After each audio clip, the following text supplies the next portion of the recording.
Xiaoxia felt her eyes moisten. So beautiful it brought tears to her eyes. So perfectly matched it brought tears to her eyes. Xiaoxia subconsciously wanted to raise her camera to take a picture, but seeing the large group of professional media, she lowered it again. With so many cameras, there would definitely be good photos. She should just focus on blessing her good friends. Bye-bye, Man-Man, a match made in heaven. Bye-bye, Man-Man. May you be happy yesterday, today, and tomorrow. The main characters of the day walked hand in hand from the back of the stage, slowly moving forward. They wore formal attire with matching rose elements, arm in arm, occasionally glancing at each other as they walked, a sweetness that melted straight into Xiaoxia's heart. To the music of A Midsummer Night's Dream, they gradually approached the crowd.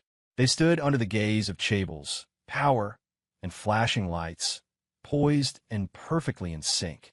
Xiaoxia's heart pounded in her chest. This time, it was from excitement. The world's most perfect couple by Bai and Man-Man. They feared no pressure or storm.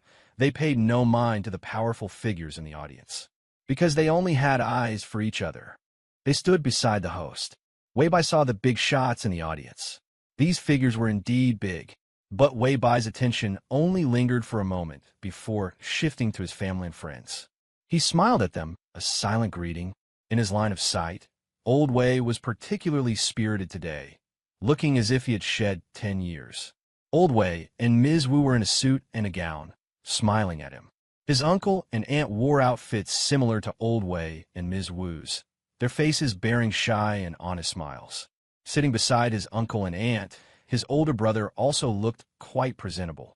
His younger aunt, Sister Xian, Zhang Xiang, Yuhug Wang, Lu Chong, Chui Peng, Ningbo Chao, Xiaoxia.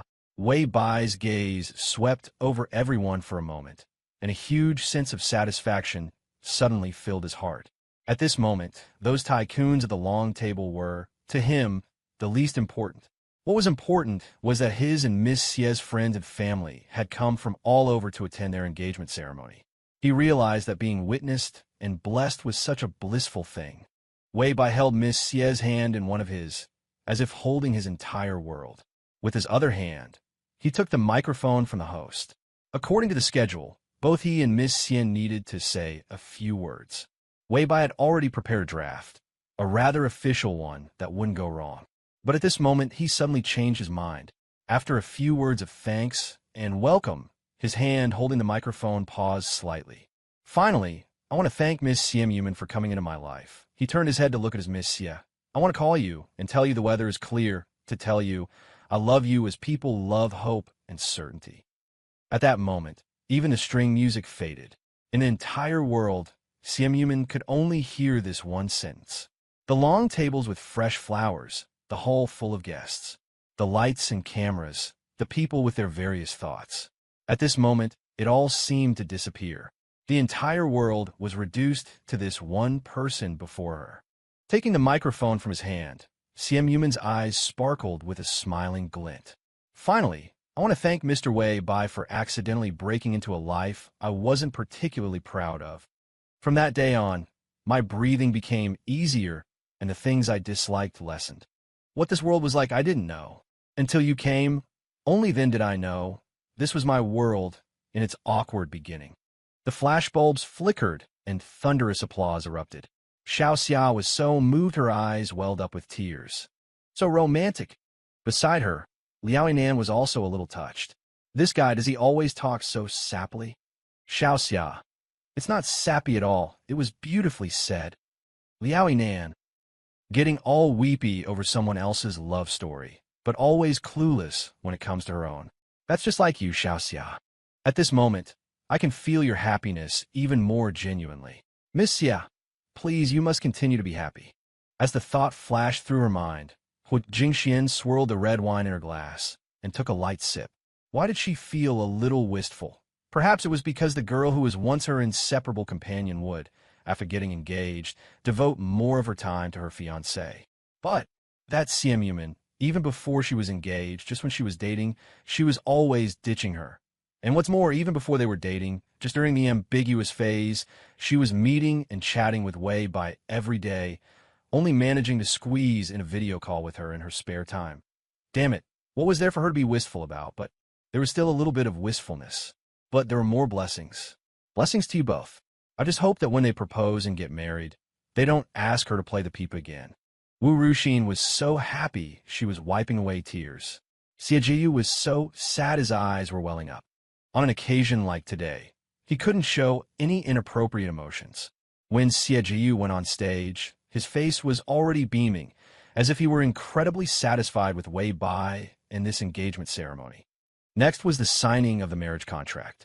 Xie Jiyu personally carried the marriage contract onto the stage, guiding Wei Bai and Simp to sign their names and press their handprints on the red, gold embossed contract. Once the contract was signed, their lives were bound together forever. Their little sticky rice dumpling, suddenly grown so big, was about to commit her life to a young man. Seeing the two sign the marriage contract without hesitation, Xie Jiyu suddenly recalled the year he got engaged to Yu Wei. Back then, he too, like the pair before him, had signed his name briskly, perhaps with the same expectant smile on his face. His past self had no idea what marriage truly was, especially a marriage entangled with so many interests and desires, which could utterly transform a person. Did these two children before him know what they would face in the future? Xie Jiyu put away the marriage contract and hugged each of them. He thought Wei Bai was far more mature than he had been at that age, and his character was much more sound. His precious child was also not the stubborn, headstrong Yu Wei. And with Yu Wei and himself paving the way for them, they wouldn't have to face the harshness, difficulties, temptations, and traps. Their future would be smooth sailing. As he thought this, Xie Jiyu looked towards the long table at old Master Xie, whose eyes were clouded. The night before last, after the banquet, the old master had used the excuse that he had incapacitated Xie Xinming to demand compensation for the second son, allowing him to return to the board of directors. Xie Jiyu didn't admit to having a hand in Xie Xinming's situation, but readily agreed to the latter request. However, he and Yu Wei proposed another condition. 5% of the group shares under Old Master Xie's name will be transferred to Simp, and after the engagement ceremony, Simp would officially hold shares and become a director of the group. This negotiation was conducted openly. With the engagement imminent, no one wanted any further complications, so it proceeded very smoothly. Putting away the engagement contract, Xie Jiyu patted Wei Bai's shoulder, then took the microphone and offered words of encouragement and blessing. Sigh. He still felt stifled. The moment he stepped off the stage, the smile vanished from Xie Jiyu's face. He turned back to look at the joyful Wei Bai, feeling even more exasperated. He couldn't stand the sight of this kid, yet he had to pave the way for him. Damn it. He'd leave tomorrow and go deep diving to calm down. Click. Xiao Xia raised her phone and snapped a picture of Wei Bai, grinning like a big idiot. Ha! Food's here, food's here. We can finally eat. So much good food. This is delicious. Try it. This is good too. Wow, wow, wow. Nanilia, look. Bye-bye, man, change clothes. A green sheepao. So gorgeous. They're coming down to toast. So many people. They have to toast each one individually. Oh my goodness. Do they have to toast the Prime Minister too? Oh, not one by one. It's by sections. That's better. They've reached this section with the business moguls. Why are they chatting? Here they come. They're walking towards us. Xiao Xia chattered into Liao Yinan's ear the entire time, so Liao Yinan was fully aware of Wei Bai and Simp whereabouts. He adjusted his gold-rimmed glasses and saw Wei Bai and Simp walk through the flower-lined path, coming to stand beside them. Xiao Xia hurriedly stood up with her red wine glass, while with her other hand she shoved a delicate small pastry into Simp's mouth. Quick, eat something while you can, Xiao Xia muttered. You must be hungry, right? She hadn't attended an engagement ceremony, but she had attended weddings and knew that while guests ate, the bride and groom often went hungry. You eat too. Xiao Xia quickly grabbed another pastry from the table and put it into Wei Bai's hand. Drinking on an empty stomach is so uncomfortable. Simp leaned against half of Shen Yuan's shoulder next to her, secretly chewing. She had originally planned to use Xiao Xia as a shield, but alas, Xiao Xia wasn't tall enough. I ate a bit when I changed, Simp whispered. This is delicious. Xiao Xia then reached back, grabbed another piece, and fed it directly into Simp's mouth. Simp chewed again. Wei Bai was also chewing.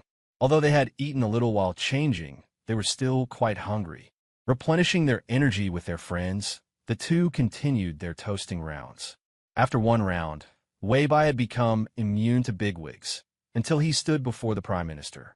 This pillar of Xia looked leaner and had a more powerful aura than he did on television.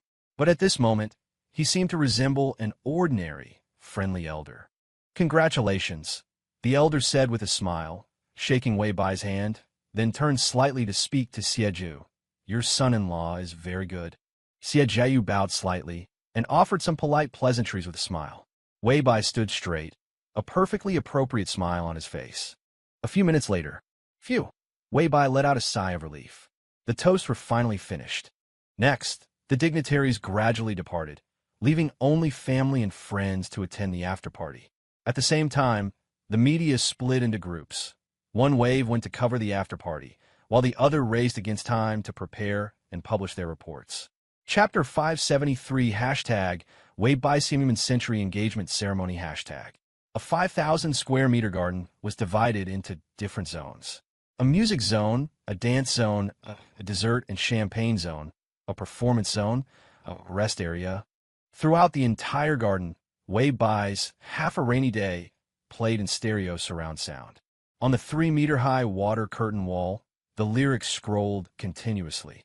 In an area encircled by fresh flowers, a 100-meter-long dessert table was set, themed predominantly in shades of purple. The colors progressed from lavender to deep grape purple, arranged with floral art, creating a scene as beautiful as something out of a movie. At the very center of the dessert table stood a 6-tiered main engagement cake in purple. Opposite the main cake was a champagne tower that sparkled like crystal. 8:30 p.m. The night sky had deepened into a dark blue. The first firework burst open with a whoosh. Brilliant shades of purple and green exploded into lines of liquid gold, cascading from the high altitude. Bang, bang, bang! Fireworks burst one after another. Transparent pink, icy blue, brilliant orange. Finally, countless red lights shot towards the sky, blooming into a giant rose against the dark night. The rose pulsed, then began to fade. Just then, the lights on the underbellies of the first squadron of drones lit up. They swept diagonally into the sky, forming the leftmost dot of the character 4 heart. The second squadron followed closely, drawing out a hook-like stroke. 3,000 drones, divided into different formations, assembled 4 characters against the sky in just over 10 seconds, hearts in perfect sync. They hovered in place. The lights shifted from gold to red, shining with immense brightness against the blue-black canvas of the night. Whoa, drones! There must be several thousand of them, right? I never thought the first time I'd see a drone show would be at my brother Bai's engagement party. So romantic, it's so beautiful. Amidst the excitement, Weibai held classmate Xie's slightly cool hand, his heart filled with an incomparable sense of peace. He thought that this would be the most unforgettable day of his life.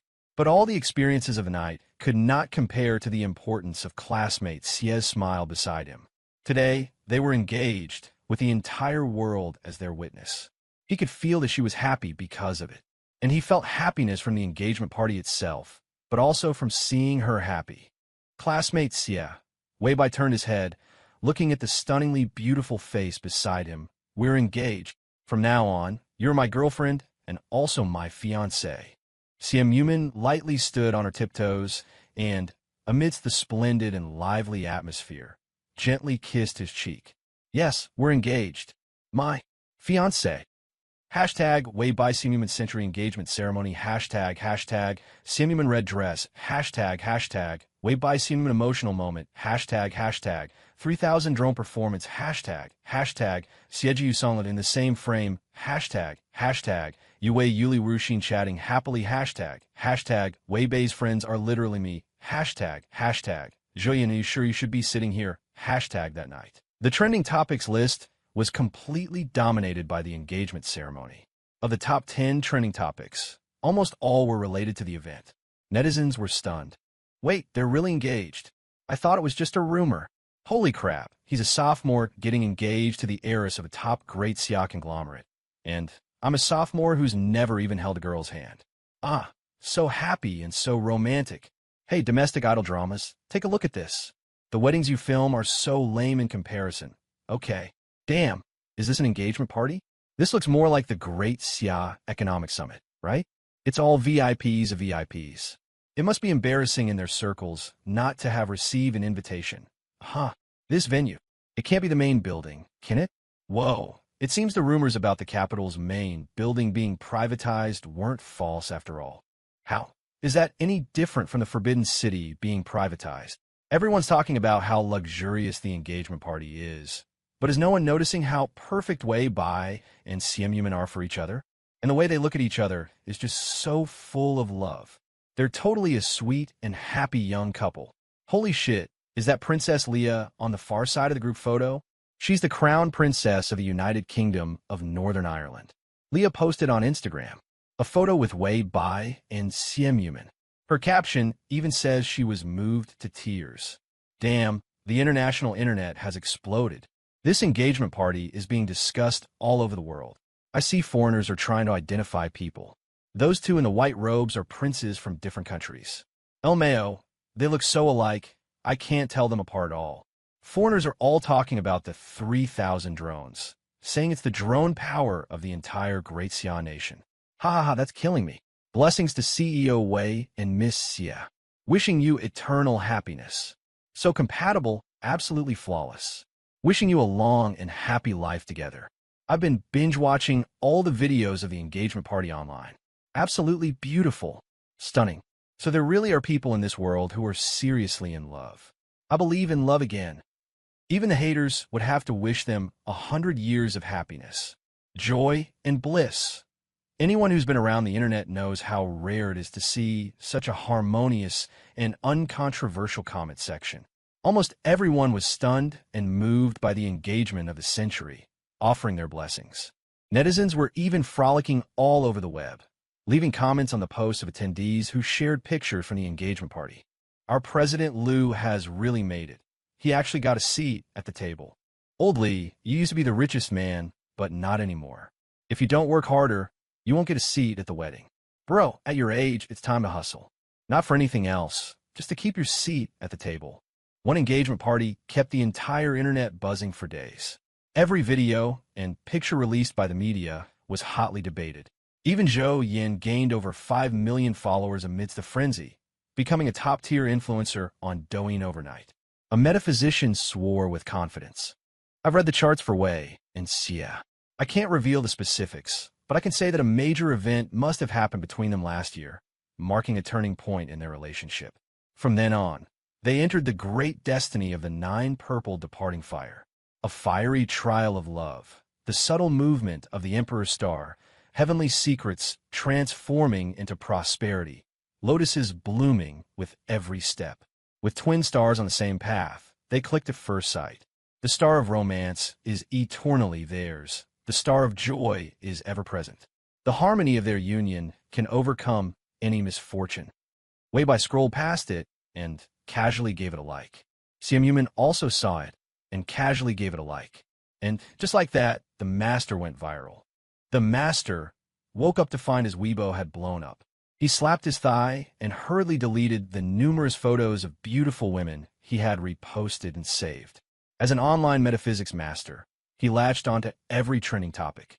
Who would have thought that this time he'd actually catch the wave? Countless netizens were commenting and sending private messages, begging him for guidance. The master opened his DMs and began his day of paid consultations. Among the many clients, one with the username Yogurt with Strawberries caught his attention. It was because this Yogurt with Strawberries had a photo on her profile. She looked quite innocent, a bit like a streamer from a group broadcast he used to like. His favorite streamer had quit not long after she started, and he'd never found another one he liked as much. This time, meeting Yogurt with Strawberries made his heart flutter, just like when he first met his favorite streamer. It seemed the star of romance was stirring for him today, too. Soon, the master was chatting with Yogurt with Strawberries. Yogurt with Strawberries was clearly also a shipper of Wei Bai and Xiaomin, constantly asking about them. Things like, what was the major event that happened last year? What is a fiery trial of love? And are they really soulmates? These questions were too easy to answer.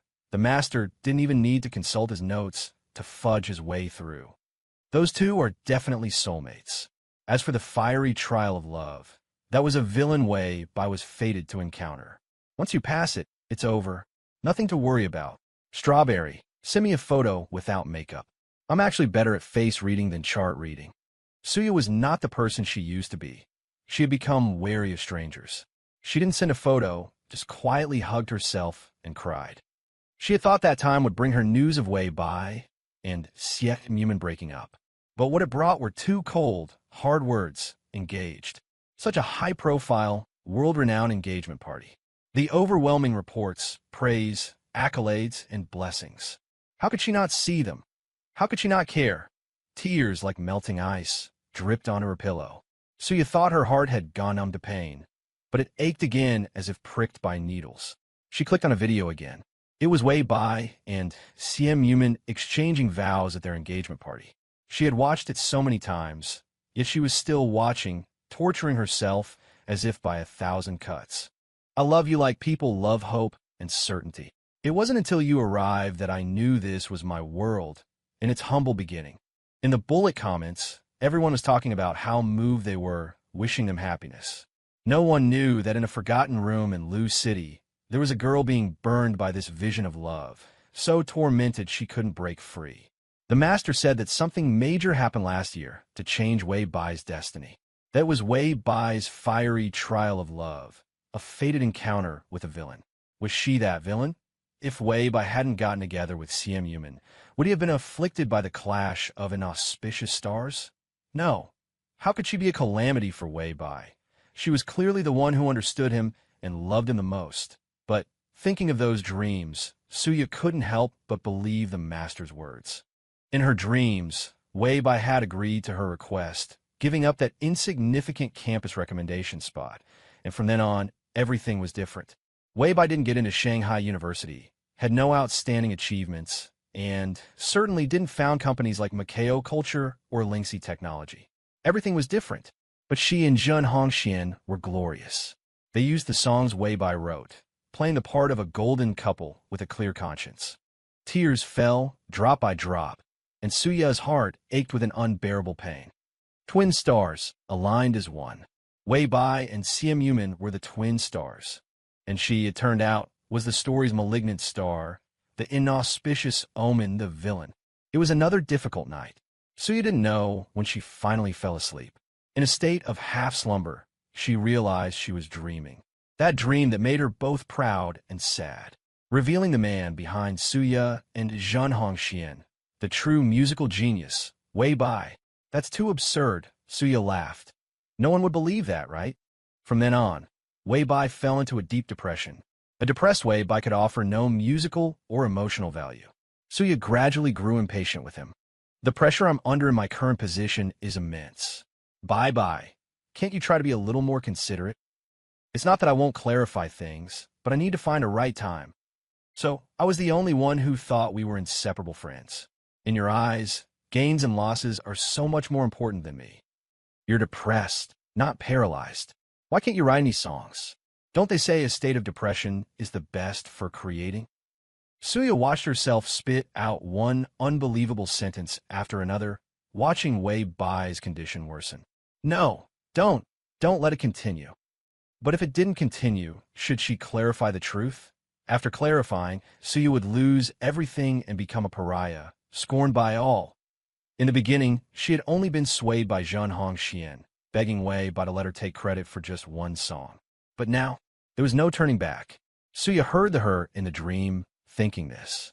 She knew it was wrong, but there was no turning back. She already knew Zhen Hongxian wasn't worth it. That Wei Bai was the one who loved her most. But Wei Bai was already in this state. Was she supposed to give up the successful Zhen Hongxian for him? She couldn't bear to. She couldn't bear to give up everything she now possessed. She could only continue down the wrong path, to squeeze more value out of Wei Bai, until Wei Bai died. Yes, Wei Bai died. When Suya received the news, she thought she had misheard. It was just depression. How could he have committed suicide? No, it couldn't be. He had promised her he would write a masterpiece for her, one even more popular than Spring Breeze Slumbers. How could he die? With Wei Bai dead, what would Suya do? Suya panicked, she cried. She even regretted not being better to Wei Bai. But Wei Bai could never come back. And it was then that Zhen Hongxian revealed his true colors. Countless women appeared by his side, so many that Suya couldn't tell one from another. The caring senior from university, a professor, the childhood friend who helped him when he was down, a famous actress. There was even a heavy-set woman named Wang Suihua, holding a child she claimed was Zhen Hongshuan's. Suihua is my son's mother. Yaya, you can't be so intolerant as to not accept her, can you? Yaya, although they are all my women, you are the only one I love. Yaya, you disappoint me so much. You'd rather believe those rumors than believe me. Yaya, don't worry, we're going to have the wedding of the century. You are the only woman I will marry. Looking at this Zhen Hongxian, Suya only felt disgust. An immense sense of absurdity nearly crushed her. This was the man she had abandoned Wei Bai to follow. She had caused Wei Bai's death for a scoundrel like this, but Wei Bai was gone. There was no one left in this world who would tolerate her and love her unconditionally. Suya was filled with regret. It turned out Wei Bai was the one who loved her most. Scene after scene of her past with Wei Bai flooded her mind. All the love and small details that Suya had ignored time and time again now dealt her a heavy blow. She knelt before Wei Bai's tombstone again and again, crying until her eyes were red and swollen. Bai Bai, I was wrong. I know I was wrong. I really know I was wrong. Please come back, okay? I was so stupid. If I could do it all over again, I would definitely be with you and cherish you. Bai Bai, why do people only learn to cherish something after they've lost it? I hate my past self so much. How could a dead person ever come back? Suya's tears were nearly dry, but no miracle occurred. It never did. But this time, as she unsteadily got to her feet, about to leave this place of sorrow, she turned her head and saw a woman in black in her line of sight. She looked very thin, as if a gust of wind could knock her over. It was Simp Yuman. Hadn't she gone abroad after the CF family's internal strife and collapse? What was she doing here? Was she here to see Wei Bai? That's right, they were high school classmates. It was normal for Simp Yuman to want to visit Wei Bai. Suya wiped her tears and slowly walked towards Simp Yuman. Now that Simp Yuman was no longer in the entertainment industry, the friction and conflict between them were gone. Simp Yuman wouldn't bully her anymore. She looked at Simp Yuman as if she were just an old classmate she hadn't seen in a long time. Man, she said, tears streaming down her face again as soon as she spoke. Are you here to see Bai Bai too? Simp Yuman's face was expressionless, her pupils terrifyingly dark. Yes, Simp Yuman's tone was devoid of any warmth. I'm here to see him. Suya's tears fell in streams. In the blink of an eye, we're both 30, but Bai Bai will forever be 29. 29. Simp Yuman's gaze fell on the tombstone, and she suddenly smiled. Yes, he will forever be 29. Suya. Simp Yuman said her name twice. A sense of foreboding suddenly rose in Suya's heart. It was as if, in Simp Yuman's mouth, her own name was like that of an ant. Suya, Simp Yuman called her name a third time. I originally intended to let you live. Because he loved you, I thought he would have wanted you to live. But now I've changed my mind. Suya, Simp Yuman called her name a fourth time, and a chill ran through Suya from head to toe. Go and accompany him. Before she had even finished speaking, Simp Yuman suddenly pulled out a knife and stabbed it swiftly, accurately, and ruthlessly into Suya's soft abdomen. 1 thrust, 2, 3. Suya's eyes widened as she looked down at her body and hands, all covered in blood. Before her consciousness faded completely, she thought she saw Hua Jingxian running over from a distance. Man. Hua Jingshuan's voice was filled with anguish. I'll handle things here. You need to leave the country immediately. I'm begging you, just go quietly, Hua Jingxian said, supporting Simp Yuman. I promise you, as long as you leave, I'll send Zhen Hongxian to his death right away. No need. Simp Yuman's voice was as flat as ever. I won't be at ease until I kill him with my own hands. Gasp. Suya's eyes flew open. She subconsciously clutched her abdomen. There was no gushing blood. She was at home, lying in her bed. It was just a dream. How could a dream be so vivid? The sharp, intense pain, the agony of being twisted and pulled. It felt so real. She had collapsed at Simp Yuman's feet like a pile of rotten flesh, writhing and struggling until she breathed her last. She had actually died, just like that. and Zhen Hongxian would also die at Xian Yuman's hands. Her dream was supposed to be a beautiful one. In the dream, she had gotten into high university and become a universally adored pop star. But the ending, how could it be like this? Wei Bai was dead, she was dead, and Zhen Hongxian would die too. This was her dream. Why couldn't it be a purely beautiful one? Why did Xian Yuman have to appear even in her dream? Could it be that even in her dream, Xian Yuman was in love with Wei Bai? So, the torment and bullying she had once suffered wasn't because Xian Yuman was competing with her for resources and status, but because of Wei Bai. It was an irrational dream. Yet, Suya trembled with fear. She had no doubt that if Xian Yuman had loved Wei Bai all along, then after what she had done to Wei Bai in the dream, Xian Yuman would kill her. She would definitely kill her, just as she had just experienced. No. Suya curled herself into a ball, trying to ward off the immense pain. No. Her forehead and face were covered in a cold sweat from fear and pain, and tears streamed from her eyes. No. Her voice broke into single syllables. I was wrong. Please don't. Returning to Haicheng from their vacation in Semporna, Wei Bai was refreshed and full of energy. Xian Yuman's back, legs, and neck were all sore. When it came to physical labor, she had to admit a certain little turtle had won. Upon arriving home, Xian Yuman collapsed in a bed, ready to sleep for the entire day. Wei Bai was extremely pleased with himself. Normally, not using his full strength, he had always been suppressed by classmate Xie. This time in Semporna, he had finally turned the tables and become the master. But his pride was one thing. He still felt sorry for her. He decided not to torment classmate Xie today and let her get some good rest. Their vacation ended tomorrow, and they still had to go to school. After classmate Xie fell sound asleep, Wei Bai went to the study. He had accumulated a lot of work to deal with over the holiday, and he also needed to communicate with and maintain some newly established contacts. Wei Bai thought it would be difficult to get into a work mindset after the vacation. But surprisingly, he felt great, his mind exceptionally clear. Is this the power of exercise? Awesome. Huh, classmate Xie, you're awake? Wei Bai turned his head to look at classmate Xie, who was standing at the doorway in a simple white slip dress. This was their first day back in Haicheng after their engagement. The relationship between fiancés and boyfriend and girlfriend seems no different, yet it also seems completely different in every way.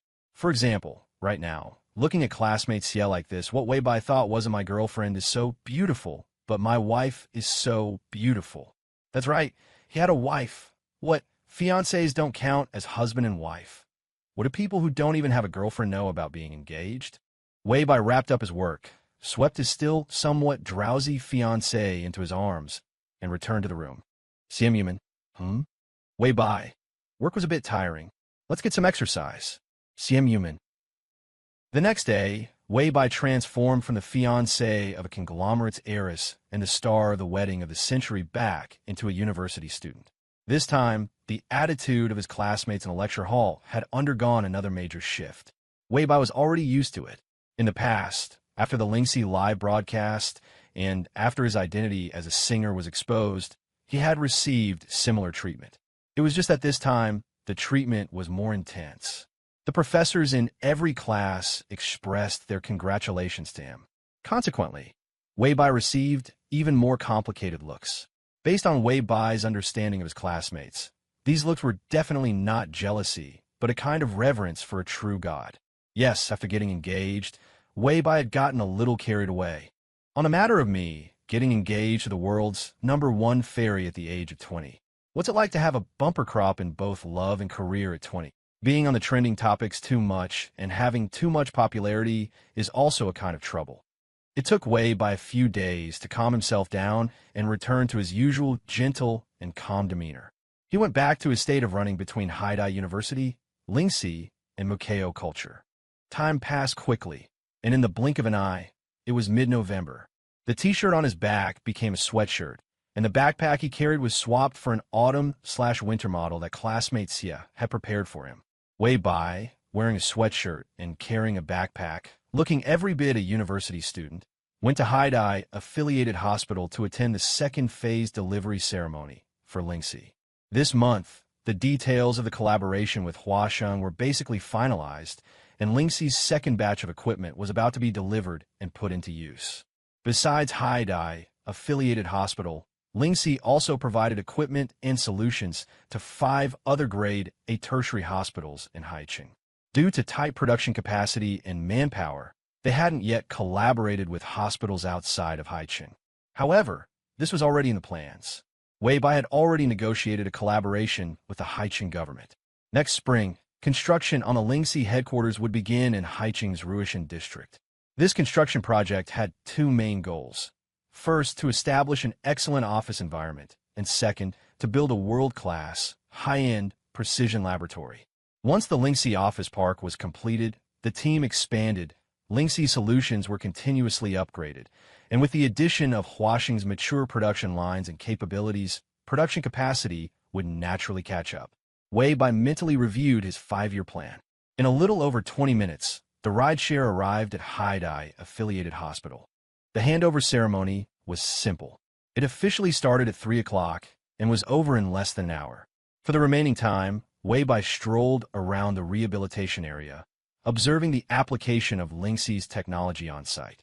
Haidai affiliated hospital had a dedicated rehabilitation area, which could also be called a rehabilitation hospital. Its equipment and medical staff were at the top level in the industry. Weibai made a round and, under the guidance of the medical staff, arrived at the dedicated public rehabilitation hall for Lingxi. After the first phase of delivery, there were already more than 20 patients in the rehabilitation hall who had their heads shaved and Lingxi's device printed on them, undergoing training.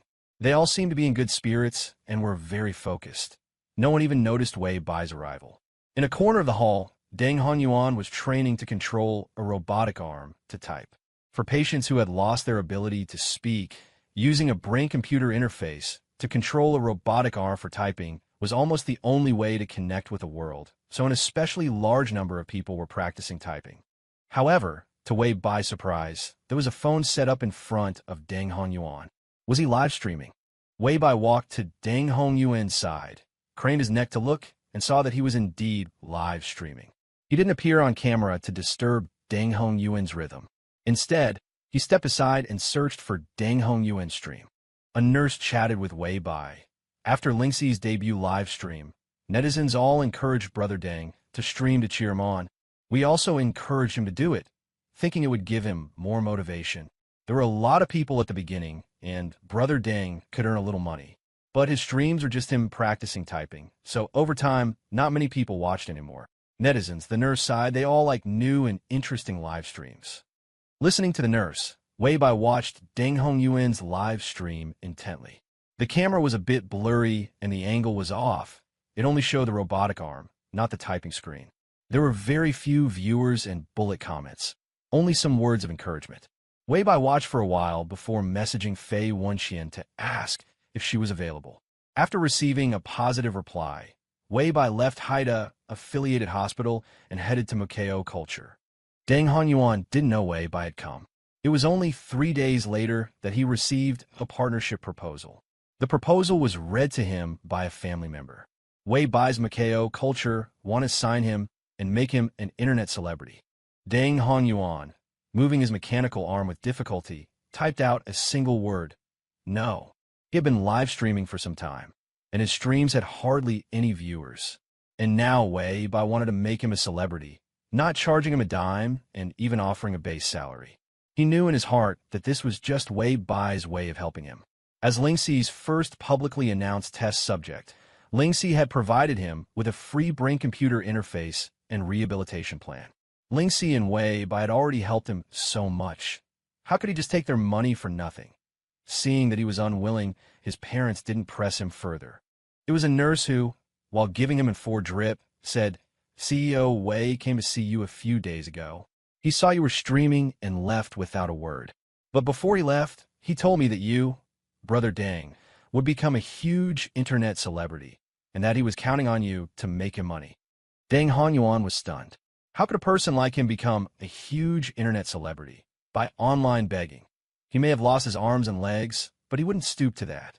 He had already made up his mind. Once he got better at typing, he would try writing web novels. Deng Honyuan rejected the partnership. Weibai wasn't surprised. He asked Fei Wenxian to make a trip in person to explain the potential of Deng Hongyuan's venture to him. With Sister Qian making a personal appearance, the contract was, as expected, signed smoothly. Almost every day, Xiaoying would pop into Deng Hongyuan's stream and spend 1 diamond to send a little heart. Recently, she had been accompanying Tao Min to the hospital for her Ling C printed interface, so she hadn't watched Brother Deng's streams as much. Today, after accompanying Tao Min through her second post-interface training session, Xiaoying sat down to rest and prepared to check in on Deng Hongyuan's stream. Yanzi remarked, "You really have perseverance. I went a few times, found it boring, and stopped going." Xiaoying smiled. "Brother Deng recognizes my ID now. I'm afraid he'll be sad if I stop showing up. He barely has any fans to begin with.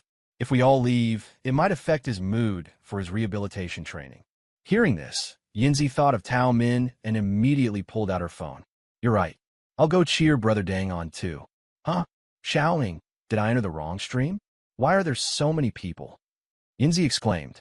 Xiaoying was also puzzled. It was the familiar mechanical arm, the familiar background, but besides the arm and the background, everything else was different. The biggest difference was that the stream had 5,000 people online, over 60,000 likes, and the bullet comments were scrolling by in an almost nonstop flood. What happened? Xiaoling put on her headphones, turned on the sound, and watched the stream carefully. The moment she put them on, she heard an enthusiastic voice. "Thanks to Big Brother Longxiabeo for the full throttle drum. Brother Deng wishes Big Brother Longxiabeo a swift reunion with his ex-girlfriend." The screen cut to the mechanical arm and the typing view, where the arm was moving, slowly typing a line of text on the keyboard. "Longxiabeo get back with ex-girlfriend." Xiaoying stared, dumbfounded. Before this line was even finished, a new gift animation exploded on the screen. "Thanks to Mimi for the 10 bouquets of flowers. Brother Deng wishes Mimi a happy 18th birthday." Amidst the uptempo music, the line, "Mimi happy 18th birthday," appeared on the screen with extreme slowness. Xiaoying finally couldn't hold back. On impulse, she opened the gift menu, gritted her teeth, and sent a pair of sunglasses. Then she quickly typed a bullet comment, wishing Tao Min all the best. "Thanks to Guaji Yuezi for the hot air balloon. Thanks to Linger Xiang Dingdang for the flowers. Thanks to Muterin for the lollipop." "Why isn't it my turn yet?" Xiaoying was getting a little anxious. Yanzi took off one earbud. "You sent a gift too?" "Xiaoying, huh? You sent one too. I didn't see your ID on the screen. I just changed it," Yanzi said. "That Nugulated Jew is me." In the bullet comments, Nugulated Jew was long gone. But on the stream, the enthusiastic off-screen voice read the name. "Thanks to Nugulated Jew for the full throttle drum. Brother Deng wishes Nugulated Jew's bestie a mechanical ascension." Xiaoying. What the hell was mechanical ascension? Only Yanzi could have come up with that. After the ridiculous mechanical ascension, Xiaoying finally got to see Brother Deng hand type her blessing. "Thanks to Xiaoying AI Ying Tao for the sunglasses. Brother Deng wishes Tao Min all the best." Xiaoying hurriedly started screen recording. Watching the line she wanted being spelled out, bit by the mechanical fingers, right down to the final exclamation mark, Xiaoying felt a profound weight in her heart. She couldn't quite describe the feeling. It seemed to be a mix of being touched, along with some admiration and happiness. She hadn't expected that in just a few days of not watching, Brother Deng's live stream room had changed so drastically. The bullet comment area wasn't filled with encouragement or pity for Brother Deng, only an eager and urgent desire for him to type out the sentences they wanted. From the off-screen voice of the stream moderator, she learned that the live stream had just started a short while ago. Not long after Xiaoying's made Tao Min get better and better. The number of viewers in the stream skyrocketed. Xiaoying wanted to spend the money for another pair of sunglasses to get the phrase Chun Mao Hong for a lifetime, but watching the screen fill with scrolling bullet comments, she gave up in resignation. "Tomorrow, I'll be here as soon as the stream starts," Xiaoying said, feeling unwilling to give up. Yanzi was also getting hooked. She had a bit of money to spare and would occasionally spend some in live stream rooms to get a "thank you, sis," or "in love you" from a handsome or beautiful streamer. How could those light and airy thank yous have the same power and emotional value as a line of text that Brother Deng worked so hard to type? Yinzi also wanted the sentence, wishing Yinzi a smooth graduation, but there were too many people in the stream room right now. Is it my turn yet? Is it my turn yet? Can I jump the queue if I had a pair of sunglasses? Everyone, don't be impatient. Don't tire Brother Dang out. Right, right? Let Brother Dang rest for a bit. Brother Dang is typing more and more smoothly. Awesome. There are many people giving gifts and many spectators as well. Xiao Ying and Yinzi had both become part of the audience. Who came up with this live stream format? Yinzi said, it's a way to train and earn money at the same time, and the netizens enjoy watching it. Xiao Ying had already guessed who it was. Wei Bai is really such a good person. She sighed with emotion. Realization dawned on Yinzi. That's right. Who else could it be but Wei Bai? She then thought of the concert tickets Wei Bai had given them. Next week, she and Xiaoying were going to see the Aurora X Haiqing concert with Tao Min. I need to get into the stream early tomorrow, too, Yinzi said. I'll request a blessing for President Wei first thing. Hearing Yinzi use the word request, Xiaoying suddenly felt that things were about to develop in an unpredictable direction. On the eve of the Aurora X concert, Wei Bai suddenly thought of Deng Hongyuan. After coming up with the plan with Sister Qian, he hadn't interfered in the matter again. He wondered how Brother Deng's live stream was doing. With that thought, Wei Bai searched for Deng Hongyuan's live stream room and clicked on it. The stream had been live for less than half an hour, but there were already quite a few people in the room. From the bullet comments, Wei Bai learned that many people had even been waiting around before the stream had started. In the stream room, the moderator was controlling the pace very well, and Deng Hongyuan was typing earnestly. Wei Bai was a little surprised. Brother Deng's progress was a bit fast. It seemed the supervision effect brought by the netizens was very positive. However, wasn't the style of these bullet comments a bit off? Offering up 100 flowers to request the sentence. Wishing on Ming a rolling tide of wealth. Offering up a pair of sunglasses to request the sentence. May my ex-boyfriend step in dog poop when he goes out. Offering up a Douyin no. 1. To request a rendition of Li Bai's Bring in the Wine. Wei Bai stared dumbfounded. What was with this offering up and requesting? The atmosphere in this stream room was a bit strange. After watching for a while longer, Wei Bai understood. Somehow, the netizens had started hailing Deng Hongyuan as the mechanical true god, and thus the stream room style had become what it was now. The online world always has some unexpected developments. Although this development was a bit bizarre, it wasn't a bad thing overall. On the screen, Deng Hongyuan was painstakingly completing Bring in the Wine. Wei Bai remembered the gift from just now. Someone sent a Douyin no. One just to have him type so many words. Wasn't there a setting in the stream room that linked the value of the gift to the number of characters to be typed? That wouldn't do.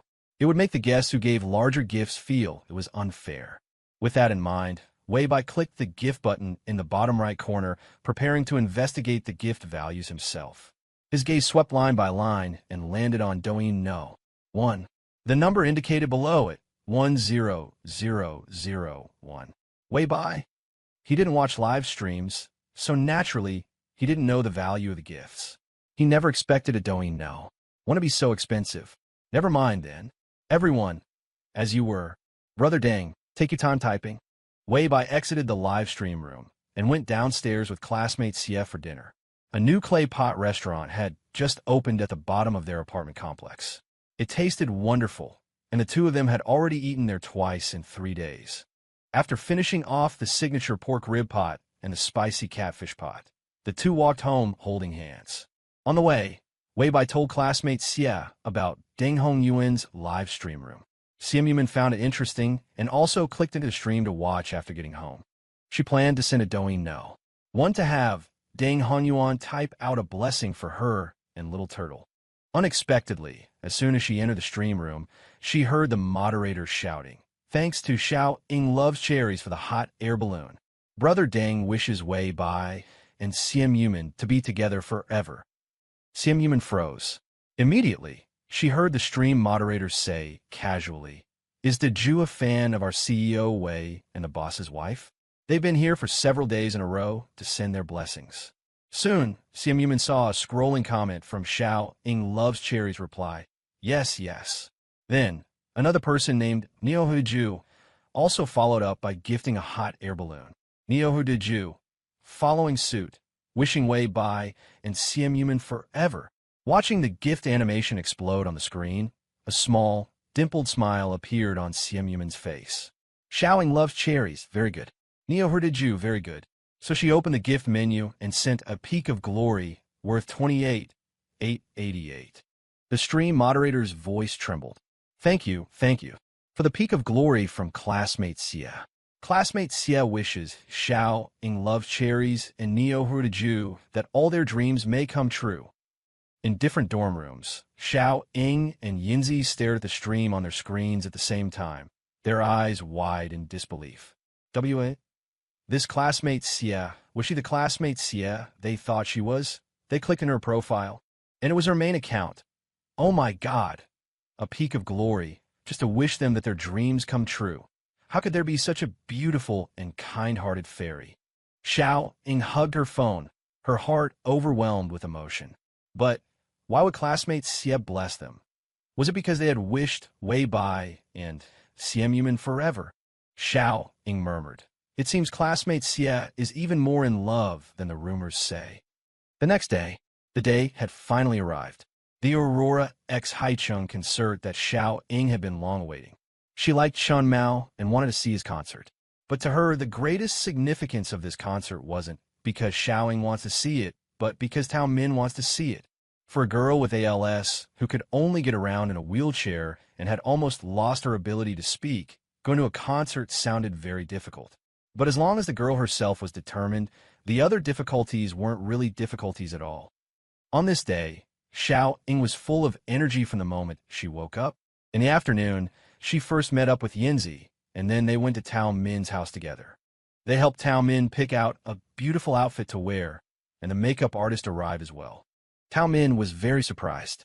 Ever since she fell ill, she had long lost the desire to dress up.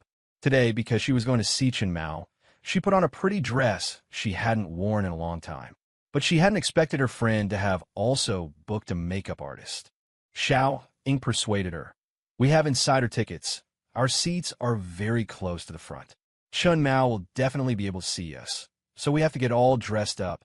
Tao Min was convinced. More importantly, the makeup artist was already here. She couldn't just send the person away. For the first time in the nearly 2 years since her illness began, she wore makeup. The makeup artist was very attentive, not only doing her makeup, but also creating an intricate braided hairstyle for her. Looking at her delicate and beautiful self in the mirror, Tao Min felt a bit dazed. It felt like she was in a dream. A little after 4 o'clock, Tao Min's father carried her into the car and drove them to the concert venue. I'll wait for you guys outside, said Tao Min's father. After the concert is over, I'll take you out for a late-night snack. Xiaoying and Yinzi happily agreed. The atmosphere was wonderful, as if Tao Min were just an ordinary girl, and the three of them were as carefree as they had been in college. Even getting into the venue was exceptionally smooth. Sisters from the fan club gave them light sticks and merchandise.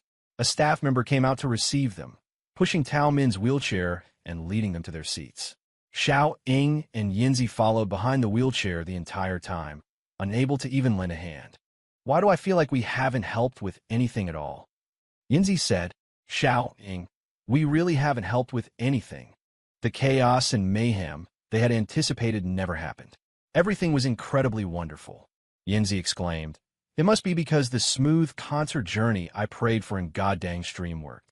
Xiaoying, wait, when did Brother Dang become God Dang? How did she not know about this? But today had indeed been really smooth. Looking at Tao Min's beautiful, expectant face beside her, Xiaoying felt especially grateful to Wei Bai. She heard from Lu Chang that Wei Bai would also be coming to this concert. She didn't know if she would run into him, but if she could, she really wanted to thank him in person. Fans gradually entered the venue, and the seats were almost completely full. Xiaoying took out her phone to check the time and happened to see a message from Lu Chang saying he had arrived and asking if they were inside and if they needed any help. Xiaoying quickly replied to Lu Chang. Besides Wei Bai, the person she wanted to thank the most was Lu Chang. Lu Chang had helped a lot for Tao Min to be able to receive the Lingxi therapy so smoothly. Xiaoying remembered that she still owed Lu Chang a meal. After the concert, she had to find a chance to treat him to a big dinner. While chatting with Lu Chang, Xiaoying saw several people walking toward her. At the very front was a tall, thin man. This must be the person whose seat was next to hers. This section was likely for internal tickets, so the person was probably a family member or friend of someone in Aurora X. Xiaoying glanced over, then turned back and silenced her phone. The concert was about to start, and she hoped not to be disturbed. Just then, the tall, thin man sat down beside her. "Hi," the tall, thin man said. "You all got here pretty early." Was he talking to her? This guy was awfully forward. Xiaoying smiled but didn't reply. Lu Chong looked at Xiaoying, then at her seat and the girl in the wheelchair beside her, and thought to himself, that's right, this should be Xiaoying. But could it also be Xiaoying's friend, Yinzi? Whether it was Xiaoying or Yinzi, it seemed she didn't recognize him. Lu Chong was the type of person who liked to take credit for his good deeds. Seeing that the girl was ignoring him, he introduced himself directly. "I'm Lu Chong." Xiaoying froze. With a stiff crack, her head snapped back around. Lu Chong. She had seen Lu Chong during the Lingxi live streams, but he didn't look like this in her memory. His face shape and hairstyle were all wrong. Lu Chong read the confusion in the girl's eyes and said with a smile, "The live stream camera adds 10 pounds. In truth, he had gained weight from being overworked back then. Once Lingxi Live became a success, he relaxed, hit the gym, and quickly got back in shape. Xiaoying carefully studied the face in front of her. Yes, it really did seem to be Lu Chong. She felt incredibly guilty for her earlier coldness. Hello, I'm Xiaoying." Hearing Xiaoying, Tao Min and Yinzi also hurriedly greeted Lu Chong. They never expected Lu Chong to be at the concert, with his seat right next to theirs. The three girls were all very excited, repeatedly expressing their gratitude to Lu Chong. Just then, a head suddenly popped up from beside Lu Chong. "Hello, I'm Wei Bai." The three girls were stunned. Who would have thought that Wei Bai was sitting right next to Lu Chong?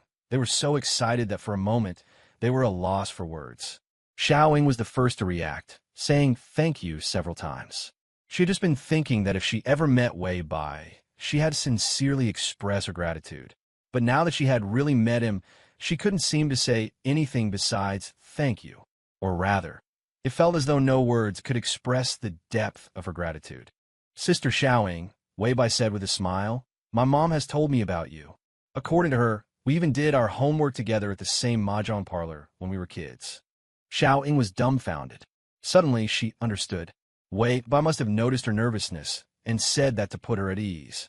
Just as the netizens had analyzed, Wei Bai was truly a very thoughtful and kind person. Xiaoying decided she would be a fan of Wei Bai for life. "I'm so lucky then." Wei Bai smiled and said no more. Just then, Xiaoying saw another head pop up next to Wei Bai. This one was almost unfairly beautiful. So beautiful that even though Xiaoying was a girl, her heart skipped a beat. Simp Yuman, of course. The girl next to Wei Bai had to be Simp Yuman. Simp Yuman looked at the unfamiliar girl, her small, pear-shaped dimples lifting gently. "Xiaoying, I know her. The one who wished me and Little Turtle to be together forever. Xiaoying is a good person." Her dimples deepened, and Simp Yuman even gave Xiaoying a slight nod. Xiaoying was captivated. Up close, she was just too beautiful. So beautiful her soul trembled. What kind of person could possibly be worthy of such a beautiful and kind fairy? Xiaoying's gaze shifted back to Wei Bai. "Oh, it's Wei Bai? Never mind then." She was going to be a CP fan of these two for life. 7 o'clock. The concert officially began. Amidst spectacular stage effects, Aurora X made their grand entrance. "Hello everyone, we are Aurora X. Welcome to our promised engagement. I'm Rong Xiao. I'm Chen Mao." Throughout the 3-hour concert, the 7 members sang live while dancing and also had solo performances. It was full of sincerity. Chen Mao's solo performance was the last song he sang on the night of his debut, which was also his boss Wei Bai's signature song, a song with no name. After finishing the song, Chen Mao once again thanked his boss, Wei Bai, on stage. Usually, it was considered good enough for an artist to give their boss a quick mention when receiving an award. But Chen Mao was different. He treated Wei Bai like a big brother, constantly bringing him up and thanking him every other day. Wei Bai was so often sent forwarded videos of Chen Mao's thank yous by Shui Yunxin that he had become somewhat immune to it. But at this moment, hearing Chen Mao's sincere gratitude, he was still quite moved. Luckily, Chen Mao didn't know he had come to the concert. Otherwise, the camera would be on him right now. The thought had barely crossed his mind when Wei Bai saw his and classmate Xie's faces appear on the big screen. Wei Bo. On stage, it was as if Chen Mao's pupils were about to shatter. No way his brother Bo came to see his concert in person. Chen Mao was so excited his voice wavered. Brother Bo, I love you. This simple confession made Xian Yuman's face darken for a few seconds. Fortunately, Rong Xiao, who was managing the stage, reacted quickly, saying some pleasantries about welcome and gratitude to suppress Chen Mao's excitement. But the audience was even more excited than Chen Mao. Who could understand the feeling of seeing Wei Bo and Xian Yuman's faces appear on the big screen? This feeling of getting a big-name star at a concert. What's the difference between that and gold falling from the sky? Unfortunately, it seemed the two were just there to watch the concert, not to be guest performers. After the excitement, the audience was disappointed. If only we could hear half a song of a rainy day. Yeah. To be honest, Chen Mao's A Song Without a Name is far worse than his boss's version. On stage, Rong Xiao was interacting with the audience to control the flow. This was the kind of job that required emotional intelligence, something Chen Mao couldn't handle. Seeing his and classmate Xie's faces disappear from the big screen, as Rong Xiao redirected the fans' attention back to the group, Wei Bo thought to himself that it was no injustice that Chen Mao didn't get first place in the talent show back then. After controlling the stage, Rong Xiao and Chen Mao performed a song and dance duet. Following that was the group performance. Finally, the 7 boys changed into their supernova training camp uniforms and performed the theme song from that time, sparking a venue-wide sing-along. Hey, approaching you in the next second, the dream is ready, show you my heart will never give up. As they sang, Xiaoying noticed that Tao Min was crying. Xiaoying wasn't worried, nor did she offer any comfort. She knew these were not tears of sadness, but of happiness.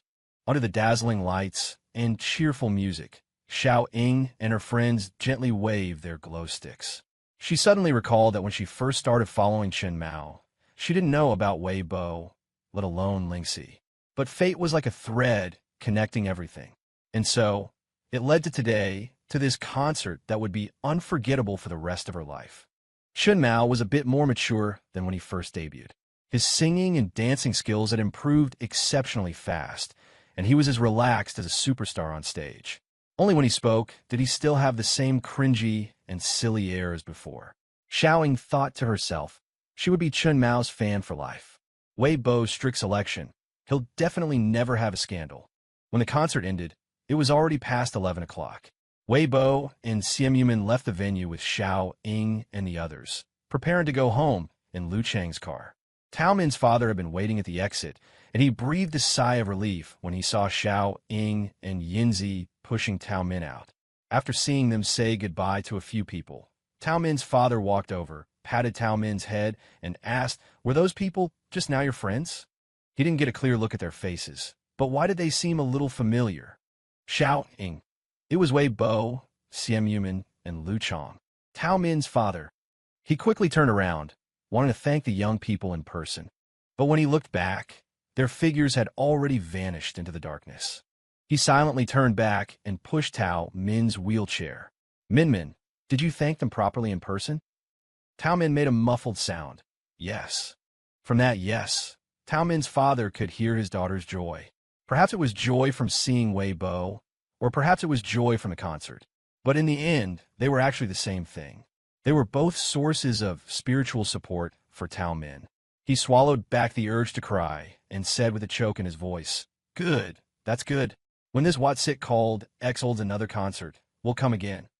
It was almost 12 o'clock when Wei Bo and Xian Yuman got home. Actually, this concert had been quite surprising for Wei Bo. First, he was surprised that Aurora X's singing, dancing, and stage presence had all clearly improved. At the very least, it was listenable now. Second, he was surprised at how good the stage design and effects were. Third, he was surprised by the fans' cooperativeness and high quality. To be honest, watching it made him a little envious. A singer who doesn't want to hold a concert isn't a good singer. To be a good singer, Wei Bo decided to hold a concert. This was not a simple matter. First of all, Aurora X are song and dance idols, not professional singers. Some voice cracks and going off-key were within the fans' range of tolerance. And he, although a marginal figure in the entertainment industry, was a professional singer. He could not accept any flaws in his own live performances. If he were to hold a concert, he would have to train in advance. And then there was the matter of his works. Aurora X only had a few singles. Almost everything they performed at the concert were adaptations and covers from their talent show days. He was an original singer-songwriter. He would definitely have to sing his own songs. Was his current body of work deep enough to support a 3-hour concert? The quantity was certainly enough, but there were some songs Wei-Bai had no desire to perform. As a person with high standards for himself, Wei-Bai felt he still needed to let his works settle and mature. "What are you thinking about?"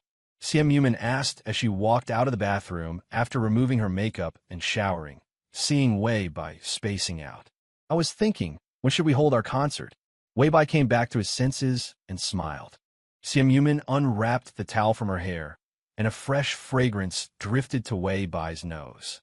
"If you wanna, we can do it next month. Just have Secretary Zhu handle it. It could be arranged in a week." Let's talk about it next year or the year after." Wei-Bai had a rough plan in his mind. "When we have some free time, we can prepare for it properly." Siam Yuman tilted her head slightly. "Our CEO Wei will actually have free time?" "Yeah. Is he very busy?" "Not really, right? Isn't it just a bit of overtime after watching a concert?" Hearing the teasing in Miss Xie's tone, Wei-Bai half-carried, half-lifted her to the sofa, pinned her down, and started blow-drying her hair. "Miss Xie, don't even think about sleeping early tonight." Siam Yuman, What was the meaning of that drawn-out Did Miss Xie misunderstand something? When he said don't think about sleeping early, he meant he wanted Miss Xie to work overtime with him. But once some things are misunderstood, there's no going back. And so that night, Wei-Bai worked 2 jobs. One was physical labor, the other was mental labor. By the time he finished, it was already past 2 in the morning. Wei-Bai wasn't really a night owl. Whenever he stayed up late, he found it even harder to fall asleep than usual. Miss Xie, who had worked alongside him, was sleeping soundly. Wei-Bai gently kissed Miss Xie's cheek, then began his pre-sleep ritual of scrolling through his phone for a bit. Tonight's trending topics were dominated by the Aurora X concert. 2 of them were related to Wei-Bai.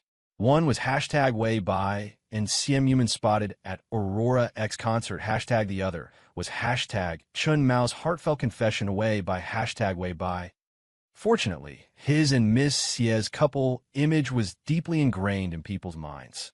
Otherwise, with Chun Mao pulling a stunt like this, there would definitely be some messy comments. Unlike now, where the comment section was quite harmonious, with everyone praising Chun Mao for having a grateful heart. After scrolling through the comments for a while, sleepiness gradually set in. He locked the screen, tossed the phone aside, and pulled Miss Xie into his arms. He slowly fell asleep, smelling the crisp, woody scent on her. The trending topics about the Aurora X concert were everywhere. Suya watched the dazzling Chun Mao in the video, listening to the neat and excited cheers of the fans, and her eyes gradually dimmed. A year and a half ago, Chun Mao was just one of Zheng Hongshuan's unremarkable underlings. A year and a half later, under Wei-Bai's packaging, Chun Mao had actually become such a dazzling superstar. Suya couldn't help but wonder if she hadn't made that unreasonable request to Wei-Bai to give up a spot back then, would she also be standing on such a magnificent stage right now? Even if she and Wei-Bai were just ordinary classmates, ordinary friends, she was so good-looking and sang so well. Wei-Bai would have been willing to package her, right? In her dreams, she had experienced real fame, real frenzy, and also real pain. She had even died. For a long, long time, she didn't dare to sleep, afraid that as soon as she closed her eyes, she would see Siam Yuman's cold face holding a knife. The late night was the hardest time. It was also when she felt the most regret and the most fear. She regretted ignoring Wei-Bai's efforts, regretted deceiving herself time and again under the guise of being good friends. She wanted to go to Wei-Bai's side, to tell him that Suya was wrong, that Suya truly knew she was wrong. As long as he was willing to forgive her, she would do anything.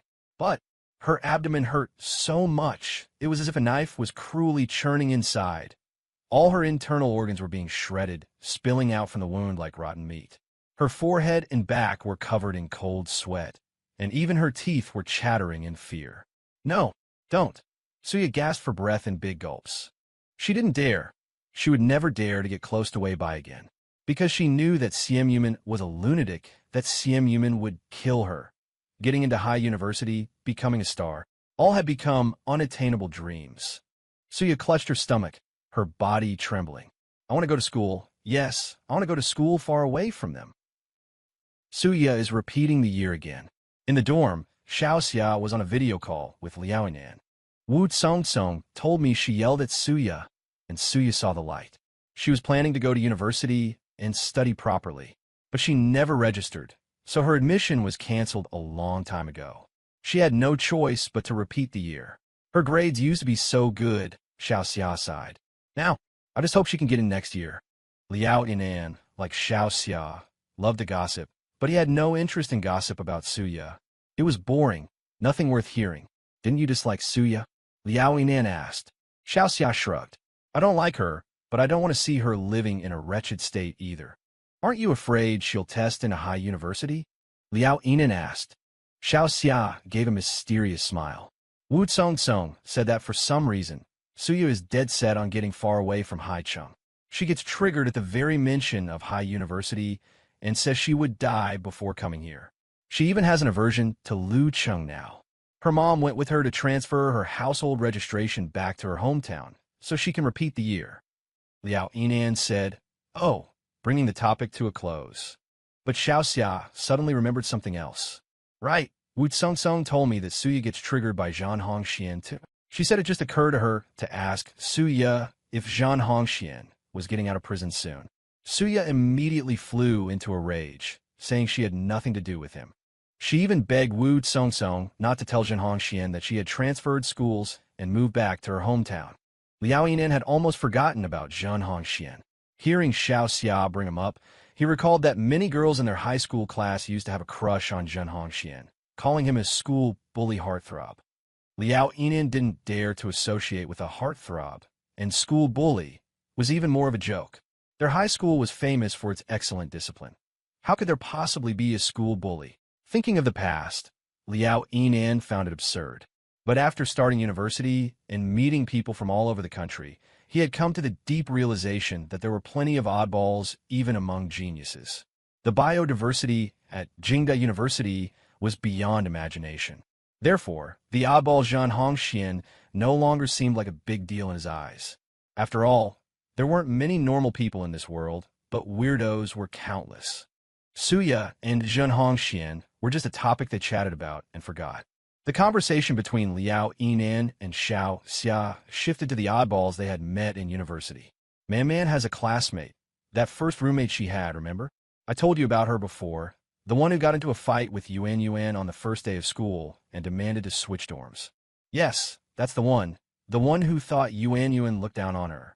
Her roommate complained to me that she wears her summer clothes without washing them. She just airs them out on the balcony and wears them again, sometimes for half a month straight. Nobody in their dorm dares to hang clothes on the balcony anymore. Liao Yinan calmly adjusted his gold-rimmed glasses. There's a great master in my dorm who never flushes the toilet for number 1 or number 2. Xiaoxia looked horrified. Is he still in your dorm? He moved out. His mom came to the capital to live with him, specifically to take care of his washing and toilet needs. Not to be outdone, Xiaoxia said, there's a girl in my department whose roommate goes to the library right after class during the day and barely stays in the dorm. Also, she doesn't have to split the monthly electricity bill of a dozen or so yuan. But that roommate drinks bubble tea and gets her nails done. My friend says she's quite well off, but she's terrified of others taking advantage of her. Liao Yinan said, a great master from my class ditched me on a group project. I only found out the reason later. He was using me as a backup, joining my team while knowing another, better group was short one person. As soon as a spot opened up, he immediately switched. Xiaoxia. So, did you find enough team members? Liao Yinan. We can still crush them even if we're short-staffed. Another girl in the dorm was also on a long call with her boyfriend. Like Xiaoxia, she was wearing headphones and speaking softly. She finished her call before Xiao Xia and overheard Xiao Xia's cheerful voice. Nan Iliao, you're so childish. Soon, it seemed Xiao Xia's call had also ended.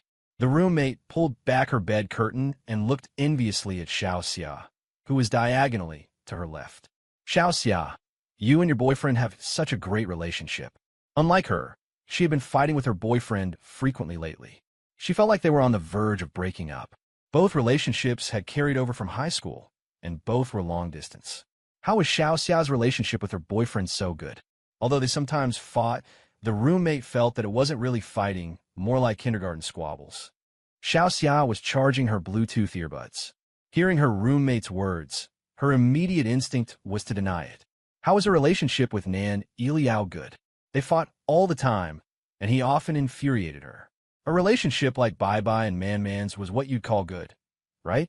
But Xiao Xia suddenly thought of the day Bai Bai and Man Man got engaged, when Nan Iliao had said that they two would have a grand, romantic engagement party one day.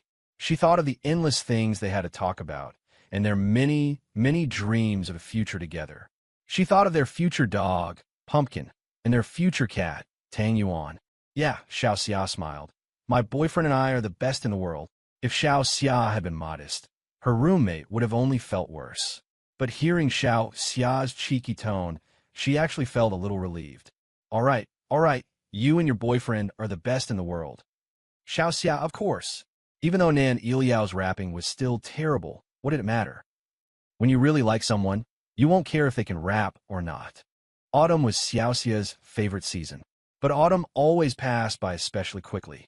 In the blink of an eye, the weather already had a hint of early winter. On this day, Xiao Xia had planned for dinner with Simp and Zhua Yishuan. Zhua, you changed your hairstyle, Xiao Xia said in surprise. When did you get done? Zhua Yishuan was a little embarrassed. The day before yesterday. Her short hair had grown to shoulder length, and she used to just tie it up casually. Until the day before yesterday, when Simp took her to get bangs and also had the ends of her hair permed. It looks so good, Xiao Xia said, touching her own shoulder-length short hair. Maybe I should grow mine out a bit too? So Yishuan thought for a moment and said earnestly, you could give it a try. Actually, she had been very resistant to change at first, but after making the change, she felt that many things weren't as difficult as she had imagined. Seeing Zhua Yishuan's beautiful new hairstyle, Xiao Xia felt encouraged. I'm going to grow my hair long and get those vixen waves. Simm's action of sipping her milk tea suddenly paused. That would require very long hair, she said. Xiao Xia was full of confidence. I'm not cutting my hair from now on. I'll wait until after college graduation and get big waves. Simp, silly girl. If your hair is too long, it'll make you look shorter. Oh well, let it be. The most important thing is that she likes it. The three of them never ran out of things to talk about at dinner. Most of the time, it was Xiao Xia chattering away. She talked about the freaks and monsters she met in the student council, as well as some kind and wonderful things with some gossip mixed in. Finally, she slapped her forehead and brought up a piece of big news. Do you guys know about Zhen Hongxian getting out of prison? When it came to this kind of gossip, Xiao Xia's eyes lit up. Of course, Simp and Zhua Yishuan didn't know. Xiao Xia continued with great satisfaction. He was supposed to be released much earlier, but he caused some trouble before he got out, so it was delayed until today. Today, December 16th, is the day Zhen Hongxian gets out of prison. So Yishuan asked curiously, how do you know? Xiao Xia. Everyone knows. People are talking about it in several group chats. Zhen Hongxian is a celebrity in our Lucheng, after all. So Yishuan, what group chats? Why wasn't she in any of them? In Simm's eyes, the name Zhen Hongxian was synonymous with idiot. She couldn't care less about people like him, but the mention of Zhen Hongxian made her subconsciously think of Suya. That was also an insignificant stranger. So much so that the name Suya flashed through Simm's mind and immediately dissipated. Her subconscious ignored it so completely that it failed to generate any divergent thoughts. After hearing Xiao Xia talk about Zhen Hongxuan's release from prison, Simp also began to share something interesting. She mentioned that a male celebrity Xiao Xia liked had been invited to shoot her new song's music video and asked if she wanted to come and watch. Xiao Xia immediately threw the amusing news of Zhen Hongxuan's release to the back of her mind. nodding furiously. Yes, yes, yes. I'll definitely go. A year and a half in prison, and now I have finally returned. Inside the gates of Luqing prison, Zhan Hongxian, dressed in the decent clothes issued by the prison, was filled with heroic spirit. Today, the beast was finally descending from the mountain. If some snitch hadn't reported him for reselling ham sausages, he would have been out long ago. However, today was not too late. The autumn wind was bleak and desolate, a perfect time for a hero to emerge. The gates slowly opened. Zhen Hongxian closed his eyes, preparing to welcome his moment in the spotlight. He knew that the news of his release had been sent out, and many people would surely be here to welcome him today. His brothers who had fought alongside him, his most beloved woman Yai, even those rivals who feared him. Today, they would appear at the gates of Luqing prison, with different feelings in their hearts. Some, to wait for their big brother. Others, who would not dare to step forward out of fear, because the king of Luqing has returned. Creak! The gate was slowly pushed open from the inside. Zhen Hongxian stepped out of the gate by feel, his head tilted back to enjoy the sunshine of freedom. There were no excited shouts and bustling crowds as he had expected, only silence. Yes, this was right. When he appeared, the crowd would be suppressed by his aura. How could they be noisy? What would that look like? But where was Suya? Why hadn't Suya thrown herself into his arms in tears yet? The sun shone on his face. Zhen Hongxian closed his eyes tightly and spread his arms. Come, Yaya, come into my arms. 5 seconds, 10 seconds. The surroundings were astonishingly quiet. Zhen Hongxian frowned. What was going on? Could it be that they were preparing a surprise for him? For example, would there be streamers and flowers when he opened his eyes? If that's the case, then he'll play along with them. Zhen Hongxian retracted his arms and opened his eyes with a calm and composed air. Where is everyone? How is there no one here? Not even a bird. No, this is impossible. I'm getting out of prison today. Didn't you notify everyone? Zhen Hongxian turned his head, glaring viciously at the prison guard. At the prison gate, the guard lit a cigarette for himself, his eyes filled with pity as he looked at Zhen Hongxian. He was about to be released, yet his family hadn't even sent a change of clothes. He was leaving in clothes donated by Good Samaritans, and he still thought someone would come to pick him up, and the way he walked out of the prison gate like he was walking onto an award stage. Has he gone mad? For his mind to be gone at such a young age, it's quite pitiful. The guard took a drag from his cigarette and pointed with a finger. There's a bus stop over there. The bus? Zhen Hongxian was getting out of prison. How could he possibly leave on a bus? Where was his awesome electric motorcycle brigade? Chen Mao. It must be Chen Mao. Chen Mao said he was done with the gang life and was going to get a proper job, but he was actually holding back a bellyful of bad intentions, plotting to usurp the throne. His brothers, right now, must be enduring humiliation and carrying heavy burdens under Chen Mao's oppression. Now he was back. He was going to take back everything that belonged to him. In his dreams, the melodies and lyrics of those songs were still vivid. As long as he could replicate those songs, he wouldn't have to worry about making big money. When that time comes, his empire will extend far beyond just Luqing. And as for Chen Mao, Wei Bo, all those who had once bullied him, he would make them pay back 1,000, 100 times over. Clutching the 100 yuan he had painstakingly saved from working in prison, Zhen Hongxian got on the bus. On the bus, his heart was filled not only with his grand ambitions, but also with the woman he deeply loved, Suya. Why didn't Suya come and pick him up? The clever Zhen Hongxian had already figured it out. Suya must be under the control of that old hag, Sun Winley. Don't worry, your Xian is here. I'm coming to save you now. As a man of deep affection, the first thing Zhen Hongxian wanted to do after leaving prison was not to go home, not to see his brothers, but to rescue his beloved woman, Suya. The bus swayed and rattled, finally arriving at Luqing No, one middle school. Looking at the familiar gate of the middle school, Zhen Hongxian's fists hardened. His alma mater, a place that should have protected and supported him, but it had ruthlessly abandoned and trampled him. In the future, when he becomes an overbearing CEO, he will make the principal, the director, and his homeroom teacher bow and scrape before him. Turning his head, Zhen Hongxian no longer looked at the school, but walked in the opposite direction. Twin Star City. Yeah, I'm here. Building 41, Unit 3. Zhen Hongxian looked up at the 4th floor. In the past, he had confessed his love to Suya here many times. Back then, he couldn't go up, and Suya couldn't come down. They were like the cowherd and the weaver girl, cruelly separated by the queen mother of the West, only able to gaze at each other longingly across the height of 4 floors. But now, he was different. His life in prison had forged him an iron will. Today, no matter how Sun Wenli tried to stop him, he would move into Building 41 and live with Suya. Taking a deep breath, just as someone opened the security door, Zhen Hongxian slipped in right behind them. The person who opened the door glanced back at him. Zhen Hongshuan's heart was stung. Ha! Old geezer, don't you bully a young man for not having a key card. Following the old geezer into the elevator, the old man swiped his card, and the button for the 9th floor lit up. Zhen Hongxian, press 4 for me. The old geezer can't. It only goes to the 9th floor. Young man, you're here to see a friend, right? Just have your friend swipe you up. Pa! How could it be impossible? It was obvious this old geezer just didn't want to help him. A man has to bow to circumstances. Zhen Hongxian had no choice but to follow him up to the 9th floor. Fortunately, he was clever. After reaching the 9th floor, instead of taking the elevator back down to the 1st, he took the stairs directly to the 4th floor. Zhen Hongxian was immensely impressed with his own wisdom. A mere security door thought it could stump him? Yeah, I'm here. 2 apartments per floor. The one on the west side was Suya's.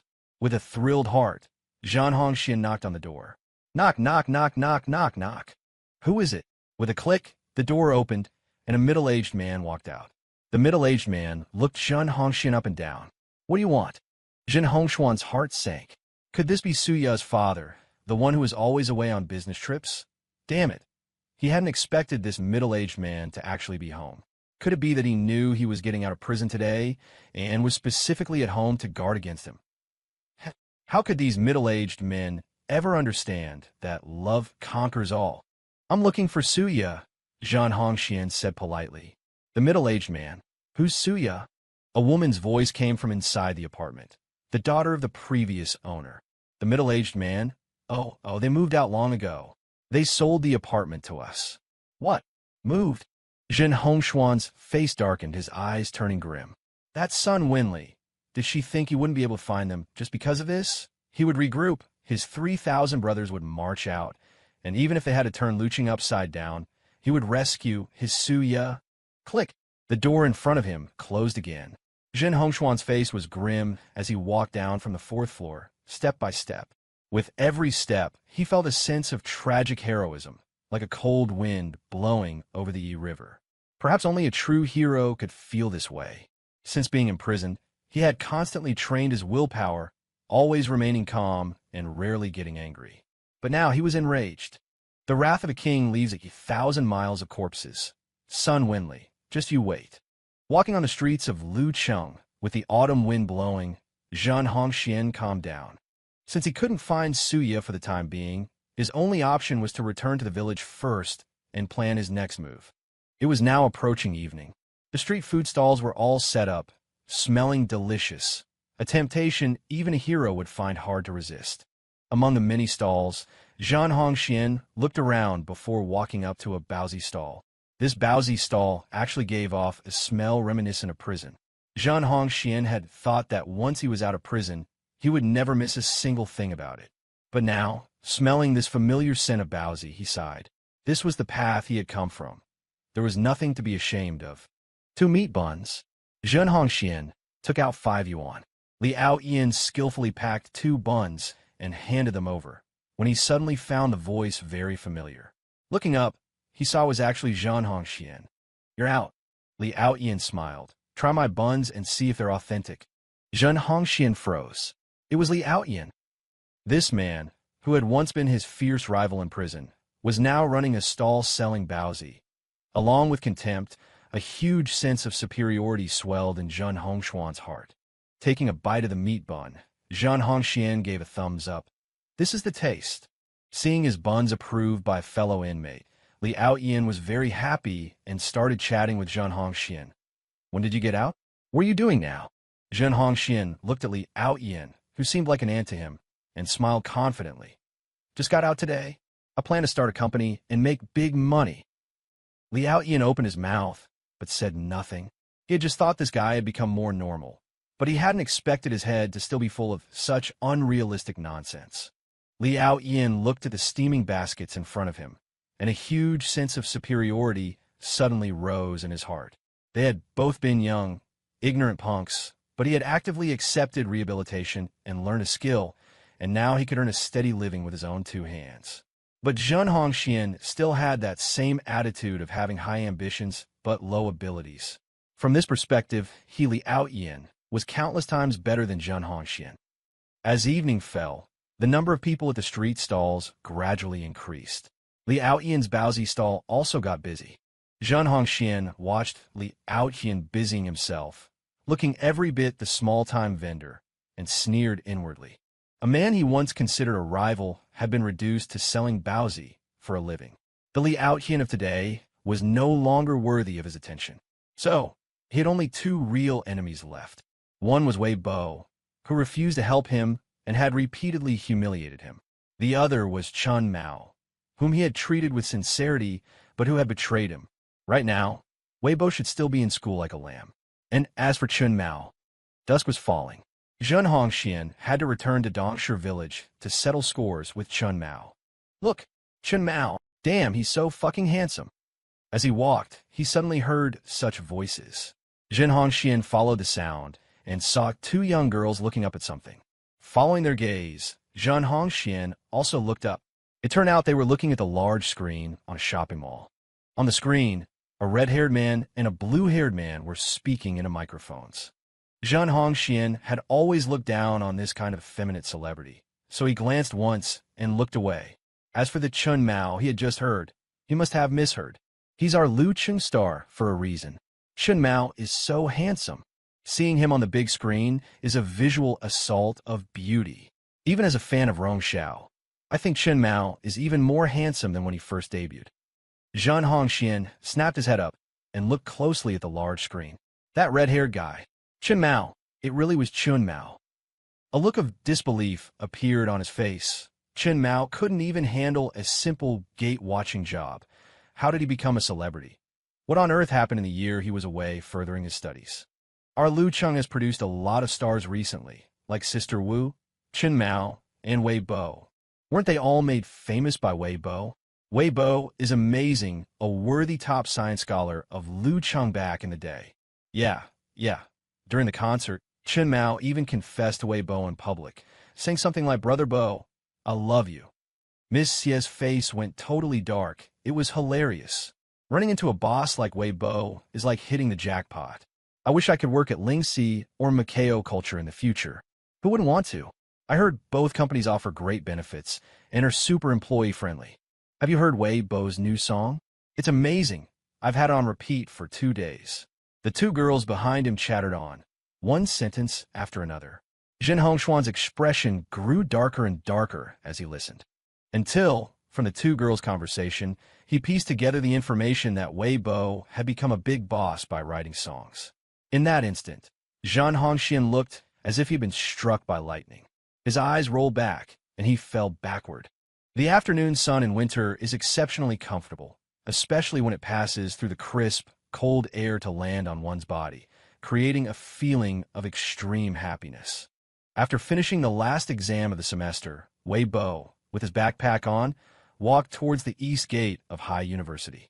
Just then, a black Yangwang U8 stopped at the east gate, attracting a crowd of students.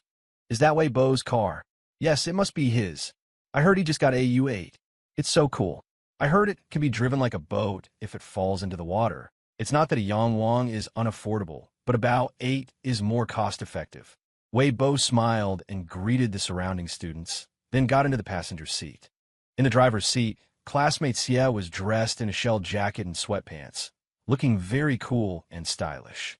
A month after getting the new car, this was already his and classmate Xie's second time going camping. Although it was winter, sleeping in the car with the heat on wasn't cold at all. Tonight, they were going camping on Mingchong Island. Classmate Xie had finished her exams first and prepared the camping canopy, quilts, table and chairs, a cassette stove, food, and other things, then drove to the university to pick him up. Please fasten your seatbelt. We're ready to go. Xiam Yuman turned her head and smiled faintly. Yeah, Hadn't he fastened his seatbelt yet? Embarrassing. He was too busy looking at classmate Xie, who was a perfect blend of cool and beautiful. The last camping trip was with a group of people.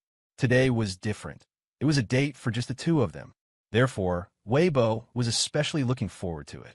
The car gradually left the city and drove onto the island ring road. Weibo rolled down the window a little, and the salty, damp sea breeze blew in, carrying a chill.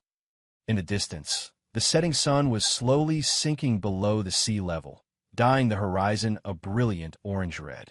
When the sky turned a blue-black hue, they arrived at the campsite. It was an open grassy area by the sea, already dotted with a few tents.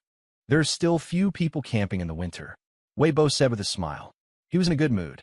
Since they were out to enjoy their world for two, of course, he hoped for fewer people. Simp parked the car, and the two began to unload their things and set up the canopy.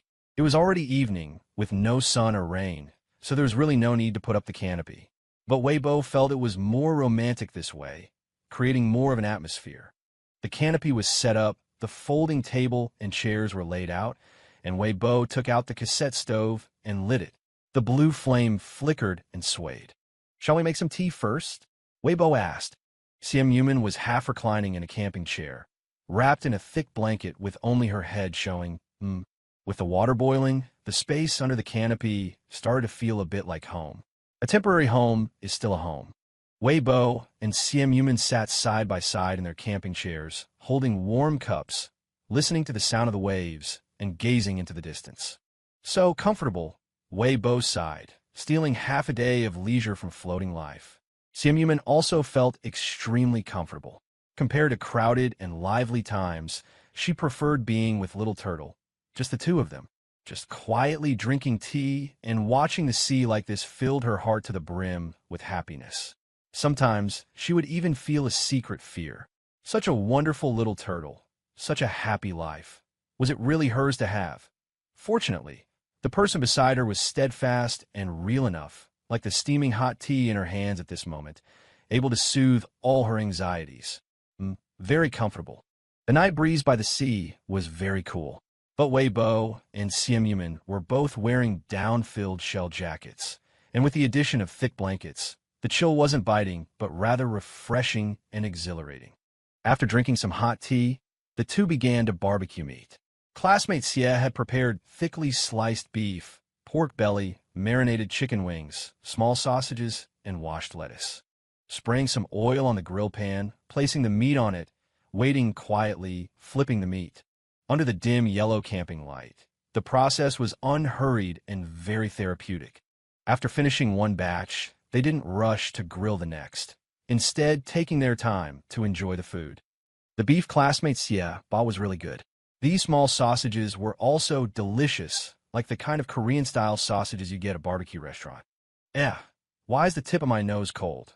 Weibo looked up and saw sporadic white flakes drifting down slowly in the lamplight. Is it snowing? He was a little surprised. Simp also looked up, her small dimples deep. It's snowing.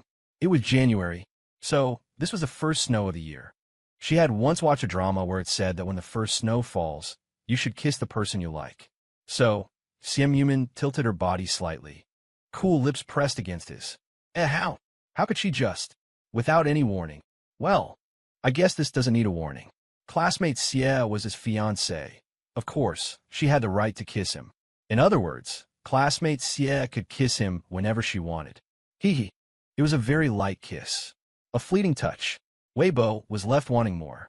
But with a mouth full of the taste of beef, it really wasn't suitable for a deep kiss, was it?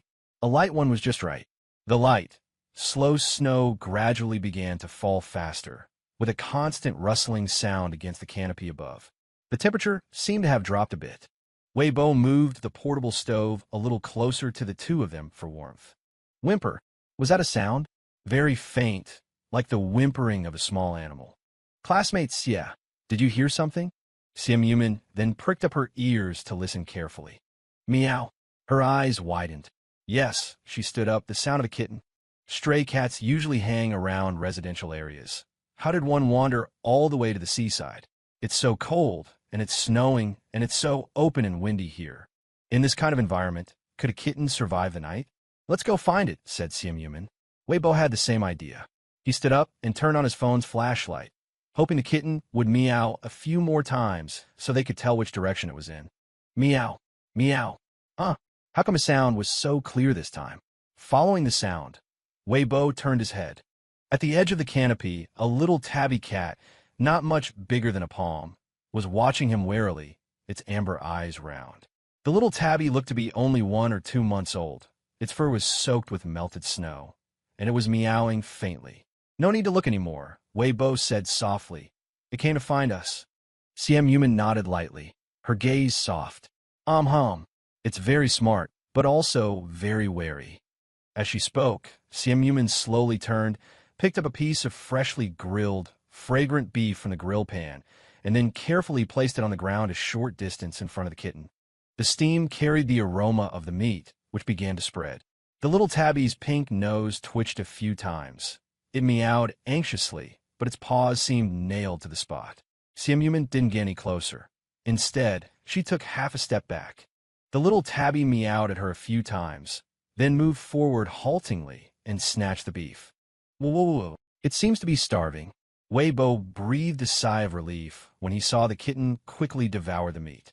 Mantu also makes this sound when he eats something particularly delicious, Simp said with a slight smile.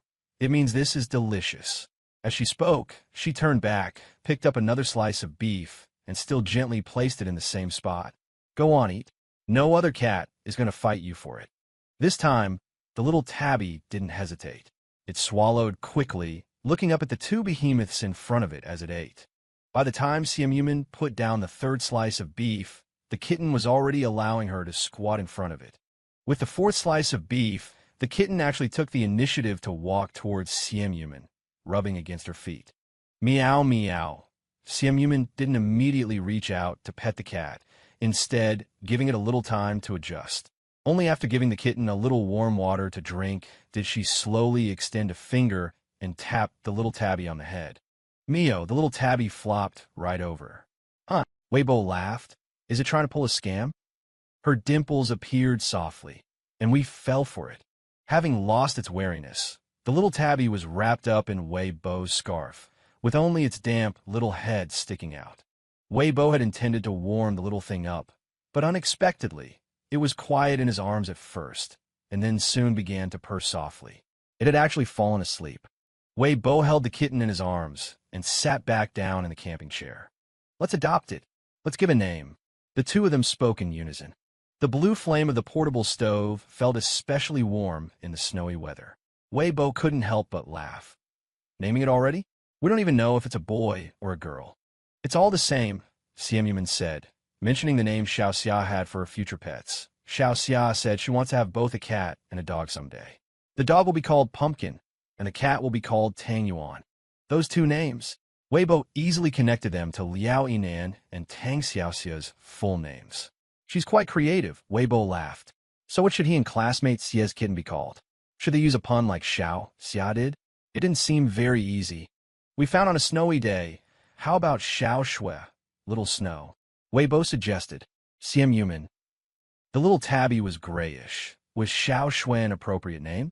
How about Yue, January? Simp said softly. It's January right now. That doesn't seem to roll off the tongue very well. Weibo thought for a moment more, and then, struck by a sudden inspiration, came up with what he considered a brilliant name. Let's call it Calabash Brothers. Simp strongly objected. After half an hour of intense discussion, the kitten finally had a name. Wei Lai Fu. Yes, just that simple and unadorned. But it received the unanimous approval of both of them.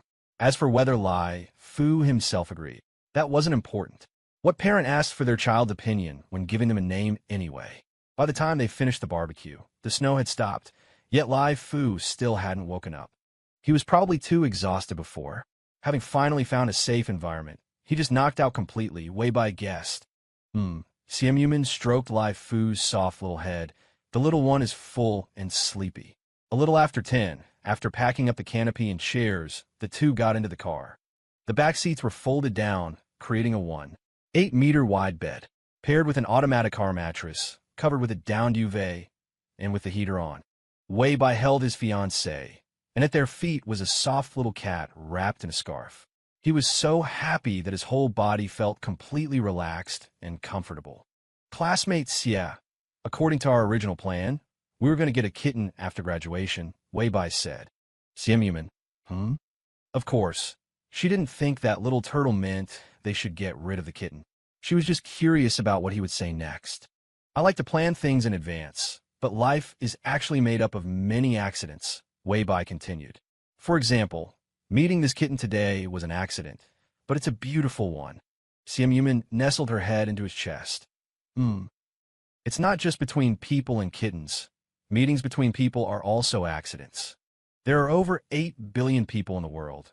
The probability of two strangers meeting is less than 0.005%. So, encounters between people are also accidents. Perhaps all encounters are accidents. Only our love is not. Soaking in his warmth, Xiaomuman thought to herself, just like this little tabby cat, maybe from the moment I met you, I wanted to latch on to you. What? You guys actually got a cat before me. In a dessert shop in Lucheng, Xiao Xia grumbled indignantly. After hearing Xiaomuman describe the whole story of how Lai Fu had scammed his way to them, Xiao Xia became even more indignant, though the angle of her indignation had changed dramatically. 5 minutes of pretending, a lifetime of luxury and wealth. How about I let you guys pick me up and take me home too? Xiaomuman hesitated. She's finally married off. Why would I take her back? Besides, would Liaoinan even agree? Xiao Xia noticed her hesitation and was immediately heartbroken, only turning her sorrow into joy after drinking the milk tea Xiaomuman bought for her. Boy or girl? Xiao Xia asked. Xiaomuman, a boy. Xiao Xia, oh, my Tangyuan is a girl. Xiaomuman, do you even have a cat? And it's a girl? So where is Lai Fu now? Your place or Bye-Bye's? Xiao Xia asked. Xiaomuman, at Bye-Bye's. I have Mantu at home, and he has a bad temper. I'm afraid Mantu would beat Lai Fu up. Just then, Weibai sent over a few cute photos of Lai Fu from that day. After admiring them herself, Xiaomuman handed the phone to Xiao Xia. Receiving Xiao Xia's praise of so cute, Xiaomuman was satisfied. After finishing their milk tea and small cakes, the two were about to part ways. Xiao Xia was going to meet Liaoinan, and she was going home. It was currently winter break. After staying in Lucheng for 2 more days, she had to return to Beijing to complete her busy schedule. But this time, she wouldn't be separated from her little turtle for too long. On the 3rd day of the Lunar New Year, little turtle would be going to Beijing to join her, attending some public events together as an engaged couple. Because she knew little turtle would be with her, she didn't resist the set schedule as much. Instead, she was looking forward to it. In the Maybach, Xiaomuman opened the window for some air. The cold night wind poured into the car, dispelling the stuffiness from the heater. It was a little cold, but still comfortable. Xiaomuman casually glanced out the window and happened to see a somewhat familiar figure ahead. Was that Suya? The figure looked similar. Suya sensed the gaze from behind her. Turning her head, she happened to see Xiaomuman's cold, deep eyes in the Maybach as it swept past. Those eyes, they were just like the ones she had seen in her dreams. Ruthless, bloodthirsty, and indifferent. A chill quickly spread through Suya's entire body. It was Xiaomuman. Was Xiaomuman following her? But she hadn't done anything. She had clearly been staying far away. She had even left Lucheng. She only came back today to deliver a New Year's gift to a relative with her mother. Even so, had she been targeted by the devil like Xiaomuman? No, maybe it was just a coincidence. Don't look at her again. Don't let her see me. Suya abruptly lowered her head, wishing she had an invisibility spell to hide herself. In the Maybach, Xiaomuman withdrew her gaze. Recalling the fleeting eye contact, Suya's face had been filled with terror. Suya seemed to be very afraid of her. Xiaomuman raised an eyebrow slightly, finding it a bit strange. What had she done? So inexplicable. Forget it, just an insignificant person. The next time Suya's name was heard, it was the autumn of the following year. By this autumn, Lingxi's application had expanded to cover 13 cities nationwide. The industrial park was beginning to take shape. Jingxian had officially taken charge of the Hua family's beverage line, and Xiao Xia had successfully won the election to become the student council president, just as she had wished. As for Simp, she spent almost the entire summer working on a research project with her professor, only entering a rest phase in late autumn. On this day, everyone gathered to celebrate Xiao Xia becoming the student council president of High University. After a few drinks, Xiao Xia started sharing a lot of gossip she had recently collected. One piece was about Suya. Suya got into an undergraduate program at university in the north and finally went off to school. Suya repeated another year? Zhua Yishuan was surprised. Xiao Xia. You didn't know? Zhua Yishuan looked at Wei Bo and Simp. Did you two know? Both of them shook their heads in unison. No, to think she repeated another year. By this time, they were already in their third year of university. Xiao Xia. Such big gossip, and she hadn't told Bye-Bye and Man-Man. But it's also possible she deliberately didn't mention it at the time. After all, Suya was a somewhat sensitive topic, and it wouldn't be good if telling them made Bye-Bye and Man-Man unhappy. But why did she bring it up now? It must be because she felt that everyone was moving forward, and some things from the past had become unimportant, right? Look, now that she mentioned it, Bye-Bye and Man-Man were listening as if it were ordinary gossip, even a little curious. But Xiao Xia didn't elaborate, mainly because this was just a very insignificant piece among her many gossip items, and she had a lot more to share. Lu Chong, yes, the Lu Chong from your company, Bye-Bye. He's in a relationship. This time, Wei Bo was truly shocked. Lu Chong was in a relationship, and he didn't even know. How did Xiao Xia find out? Xiao Xia. Lu Chong changed his profile picture across all platforms to a cherry. So his girlfriend's name must be related to cherries, or she just really likes eating them. Wei Bo. That guy Lu Chong. Could he have changed his profile pictures everywhere just to cater to the screen name, Xiao Ying loves cherries? Xiao Xia continued to announce the gossip she knew. The Bao has a new goddess. He says he's truly fallen in love this time. Zhou Yin and the others were all familiar with Dabao, and upon hearing this, showed the same next topic expression as Wei Bo. Dabao fell in love once every half a month, and each time he would post heartfelt moments on his social media. Everyone was quite familiar with this pattern. All right, next. Xiao Xia cleared her throat. Next, I'm going to announce a bombshell. Do you know why you haven't seen Ning Guoqiao and Sister Yunxin today? Xiao Xia teased, keeping them in suspense. Wei Bo, they went to Disneyland tonight. Xiao Xia looked mysterious. Then do you know why they went to Disneyland tonight? Wei Bo, they probably just felt like going. Seeing he wasn't taking the bait at all, Xiao Xia said directly, because today is the 521st day anniversary of their relationship. Wei Bo was astonished. What? There's that kind of anniversary? Zhou was also shocked. No way. Is Chao trying to outdo everyone? Even Sun Xiao, who had never been in a relationship, was taken aback by Xiao Xia's words. Besides May 20th, May 21st, Valentine's Day, the Qixi Festival, birthdays, Children's Day, Christmas, New Year's Day, and yearly anniversaries, do couples actually celebrate things like a 521-day relationship anniversary? In that case, are there also 1,314-day, 3,344-day, and 999-day anniversaries? Oh my God, no wonder she's been single her whole life. Just hearing about it was already starting to feel like too much trouble. But then again, if her future other half could be as thoughtful, considerate, and handle everything like Ning Guoqiao, she would be more than willing to celebrate every anniversary. Standing at the entrance of Disneyland, waiting in line to get their tickets checked, Shui Yunxin was a bit dazed. It was just a date. How did they end up here? She was already a mature working professional, coming to an amusement park to play. Chao, is today a special day? Shui Yunxin asked. Someone in front turned around and almost bumped into Shui Yunxin. Ning Guoqiao blocked them with his arm before replying, "It's our 521-day relationship anniversary." Wow, she had to admit, being treated to a Disneyland trip on such a special day was a pleasant surprise for Shui Yunxin. She had been in Haiqing for 6 years and had never been to Disneyland. Although she considered herself uninterested in the likes of Mickey Mouse and Donald Duck, they weren't part of her childhood. But perhaps there was still a little girl deep inside her. Otherwise, why would she be so happy right now? After graduation, Shui Yunxin's work became increasingly busy. Due to the nature of her job, she often traveled for business, stayed up late, and had her days and nights turned upside down. She often forgot even her own birthday, let alone their 521st day anniversary. This year, on her birthday, she was on a business trip in Xiang province. It was only when Ning Buqiao appeared before her with a cake that she remembered it was her birthday. No one dislikes a sense of occasion.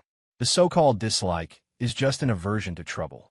But now, there was someone who wasn't afraid of the trouble, who always remembered everything about her, bringing splash after splash of color into her hectic and overwhelming life. Wow, it's already been 521 days, Shui Yunxin sighed. It feels like we just celebrated our 100-day anniversary yesterday. She still remembered that day when Ning Buqiao came to her place and personally cooked a huge feast. When she came back to her one-bedroom rental after work, she was greeted by an exceptionally warm apartment and the delicious aroma of food. Sometimes, an anniversary was just a home-cooked meal or going out for a grand dinner they had been wanting for a long time. But all of this made Shui Yunxin happy. That's why these 521 days had been so blissful, making time feel like it was flying by. Today wasn't a special day for most people, so there weren't many people queuing outside the amusement park. After about 10 minutes, the two of them were standing inside Disneyland. Unlike the hustle and bustle outside, the park was a complete fairy tale world.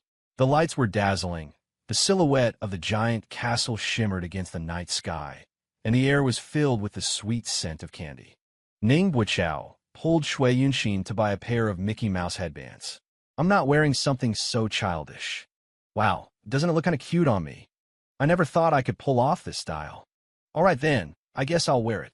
Undergoing a mental shift from resistance to whatever to I love it, two Mickey Mouse ears appeared on top of Shui Yunxin's head. The Mickey headband had a kind of magic. After putting it on, she became interested in everything in the park. Walking through it, she felt like she was strolling through a fairy tale castle, a part of the world itself. She gradually started skipping and hopping around, just like she did in college. Watching her like this, Ning Buqiao's heart soared as if it had grown Dumbo's ears. Zhou Yin and the others always teased him for being the boyfriend standard. He just loved being good to Shui Yunxin. It made him very happy. Moreover, in this relationship, he was learning more and more that love is mutual. The competition for girl groups is even fiercer than for boy groups. I wonder if Lisa will be able to debut successfully. Shui Yunxin chatted idly about her recent worries. For idols, the difference in exposure and resources between debuting and not debuting is like heaven and earth. Brother Bai isn't sure about Lisa either. Brother Chui, on the other hand, thinks that while Lisa looks smart, she's actually naturally airheaded, and that kind of personality will attract a lot of fans once she's on a show. Let's not talk about Lisa. She's not my biggest worry right now. The one I'm most worried about is Chun Mao. That guy learns to sing and dance quickly enough, but why is learning social etiquette so hard for him? Forget it. Chun Mao isn't even the most annoying one. The most frustrating are all the idiots in the industry. This circle is truly a collection of oddballs. The sheer diversity of species is outrageous. As she spoke, Shui Yunxin saw a dome-shaped building ahead, filled with a futuristic, sci-fi feel. Ning Buqiao pulled her towards the preparation area. What ride is this? Shui Yunxin asked curiously. Tron Light Cycle Power Run, Ning Buqiao explained. It's a high-speed motorcycle? I haven't been on it either. High-speed, Shui Yunxin, who had never been on any roller coaster type ride, took a step back. How about we go on the carousel instead? Ning Buqiao smilet. We're already here. Shui Yunxin. But, however, before she could think it through, she was already straddling the motorcycle-like seat. By the time she realized it and tried to get up and flee, the safety restraints had automatically locked over her chest and abdomen, holding her firmly in place. Chower, I'm a little. No, she was the older one. How could she say scared? Steeling herself, Shui Yunxin psyched herself up. It won't kill me. It won't kill me. She turned her head and saw Ning Buqiao looking at her gently, as if giving her strength. A cold, electronic voice counted down in her ear. 3-2. Vroom whoosh. Ahoo, thrilling. So much fun. Amidst the screams, it felt as if her chest had been thrown open. Her hair whipped wildly in the air as Shui Yunxin yelled in excitement. The entire experience was as fast as lightning. After the safety restraints were released, Shui Yunxin's limbs felt a bit weak, but the extreme excitement and thrill were still roaring inside her. It was her first time on a ride like this. It felt amazing. She turned to look, and Ning Buqiao's face was completely pale. He looked a bit dazed. Shui Yunxin nudged him with her elbow. "Are you okay?" Ning Buqiao forced himself to say, "It was great." Shui Yunxin's eyes were astonishingly bright. The feeling of an adrenaline rush is really something. The work-related frustrations that had just been weighing on her chest vanished with the extreme speed, leaving only exhilaration. However, seeing Ning Buqiao's pale face and how he was forcing himself to endure, Shui Yunxin suddenly realized that perhaps Ning Buqiao didn't enjoy these kinds of high-speed rides. He was only doing it to accompany her. Was it because he saw that she had been under too much work pressure lately and wanted to help her release it? Why did she have such a gentle boyfriend? Was it the heavens compensating her for having suffered too much? For the next ride, Shui Yunxin wanted to go on the carousel. They chose 2 white horses side by side. The music started, and the wooden horses moved up and down as they rotated, with beautiful, gentle lights and shadows flowing around them. "Chower, what do you want to do after graduation?" Shui Yunxin asked. Ning Buqiao hesitated. As a computer science student, the established path was to enter a major tech company and earn a high salary. But he, who had always sought stability, found that he didn't want to take that path. In his heart, there was a distant, unattainable dream. However, that dream was very unrealistic. He might not earn any money for many years, and could even lose everything. "I think I'll go into a major tech company," Ning Buqiao said after thinking for a moment. "With my grades and experience, I should be able to get a few offers from major companies." "Liar." Shui Yunxin tilted her head up. "Don't you want to make animated films?" Ning Buqiao's pupils contracted slightly. "How did you know?" "Because a certain someone becomes a different person whenever he talks about the history of animation at home and abroad, because he has been secretly studying related knowledge, and because the 2 or 3 elective courses he took in university were all related to animation." The carousel stopped, and Shui Yunxin looked at Ning Buqiao seriously. "So why not?" The small decorative lights on the carousel twinkled above Shui Yunxin's head. Faced with her sincerity, Ning Buqiao could no longer lie. "That can only be called a dream." Ning Buqiao smiled shyly. "A person can't live on dreams." "This is your talent," Shui Yunxin said earnestly. "My dear Ning Buqiao, you have a great talent for storytelling and video aesthetics. This has long been proven. Your academic performance is also very good, and you can even draw very well. As for making a living," Shui Yunxin paused for a moment, then looked up and laughed. "I'll support you." It might not have been quiet around them, but every word she said clearly entered Ning Buqiao's ears. Later, they watched the float parade, the fantasy light show, and the fireworks display. They were all very, very beautiful, but none of them shook Ning Buqiao's soul more than Shui Yunxin's "I'll support you." He remembered that when she spoke, her eyes seemed to hold all the brilliant lights. "I was particularly moved. I used to think that 'I'll support you' was something a boy said to a girl. But Yunxin let me know that love is mutual." But Ning Buqiao was a little embarrassed. "I can't let her support me. I want to earn money and give her a better life." The person he was speaking to honestly was Weibo. When Weibo first heard Ning Buqiao talking about the Disney carousel and what Shui Yunxin had said, he thought the guy was showing off their relationship. Now he understood that this guy was seeking support. Of course, Weibo supported him. "Do it." Weibo made the decision. "I'll invest in you." If someone else had proposed this to him, he might have hesitated. But he knew Ning Buqiao's abilities and character. This guy had a highly sensitive personality and was exceptionally talented in certain areas. Moreover, he was particularly patient, composed, and very responsible. The talent was right there, and Muqiao culture had money and resources, so why not do it? Just do it. Ning Buqiao hadn't expected that with no script or plan, just the sentence, "I want to make an animated film," Weibo would believe in and support him like this. His lips were slightly parted, and he was at a loss for words.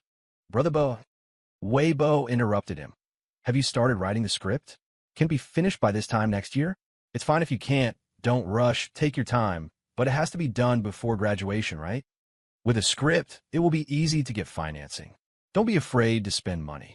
Since we're doing it, we must make a masterpiece. Let me think. How about this? You write the script first, and I'll have Brother Chui handle the other matters. He's more professional than I am. Ning Guoqiao had originally wanted to say, I will definitely work hard. But with Wei Bo's words, he was immediately brought into the rhythm of a working professional. I already have a prototype for the story, but it can't be called a script yet. I've been learning screenwriting techniques recently. The two chatted for more than 10 minutes, and the more Wei Bo listened, the more he felt that this was a reliable venture. Although Chauer said, this is just a dream, his actions were very honest. He had long been preparing for this. In short, Chauer has the basic qualities to make an animated film. Next, throw him into a program run by industry giants to support new directors and screenwriters to study hard, and then throw him onto some animation sets to grow through practice. In just over 10 minutes, Wei Bai had already arranged Ning Guoqiao's next year or two. At this moment, when he looked at Ning Guoqiao again, his eyes were different. My son has the makings of a famous director.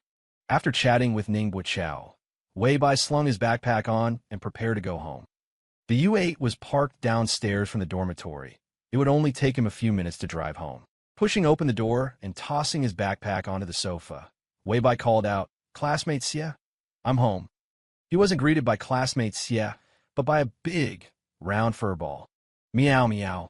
Wei Bai scooped up the ball of fur. Lai Fu, you need to lose some weight. How about this? Starting tomorrow, I'll portion out your meals and cut your snacks in half. What do you think? Meow. The tabby cat in his arms changed its tone, struggling with all four paws, as if in protest. You're not willing. Wei Bai reasoned patiently. Objection overruled. Lai Fu kicked his legs, jumped out of his arms to the floor, turned back to meow at him, and then walked away gracefully with a cat's swagger. Wei Bai, this little guy wasn't like this when he scammed me for a home. Xian Yuman poked her head out of the kitchen. Do you smell that wonderful aroma? Wei Bai, yes, classmate Xie, are you making chicken? Are we having chicken tonight? Xian Yuman blinked. Lai Fu is having chicken soup tonight. She made pure chicken breast cat food for Lai Fu, cooking it and then freezing it in individual portions in the refrigerator, which was both delicious and convenient. Wei Bai, and what about me? Xian Yuman, we're eating out. Wei Bai resisted. I'll just drink Lai Fu's chicken soup. He could just add some noodles and greens, and it would be a nice chicken noodle soup. Xian Yuman smiled. There's not much soup left, not even enough for Lai Fu. Wei Bai? Classmate Xie, he accused. You're playing favorites now. Lai Fu just had surgery to remove an important part of a male cat's life, Xian Yuman said with a straight face. He needs to be properly nourished. Wei Bai protested. That was half a month ago.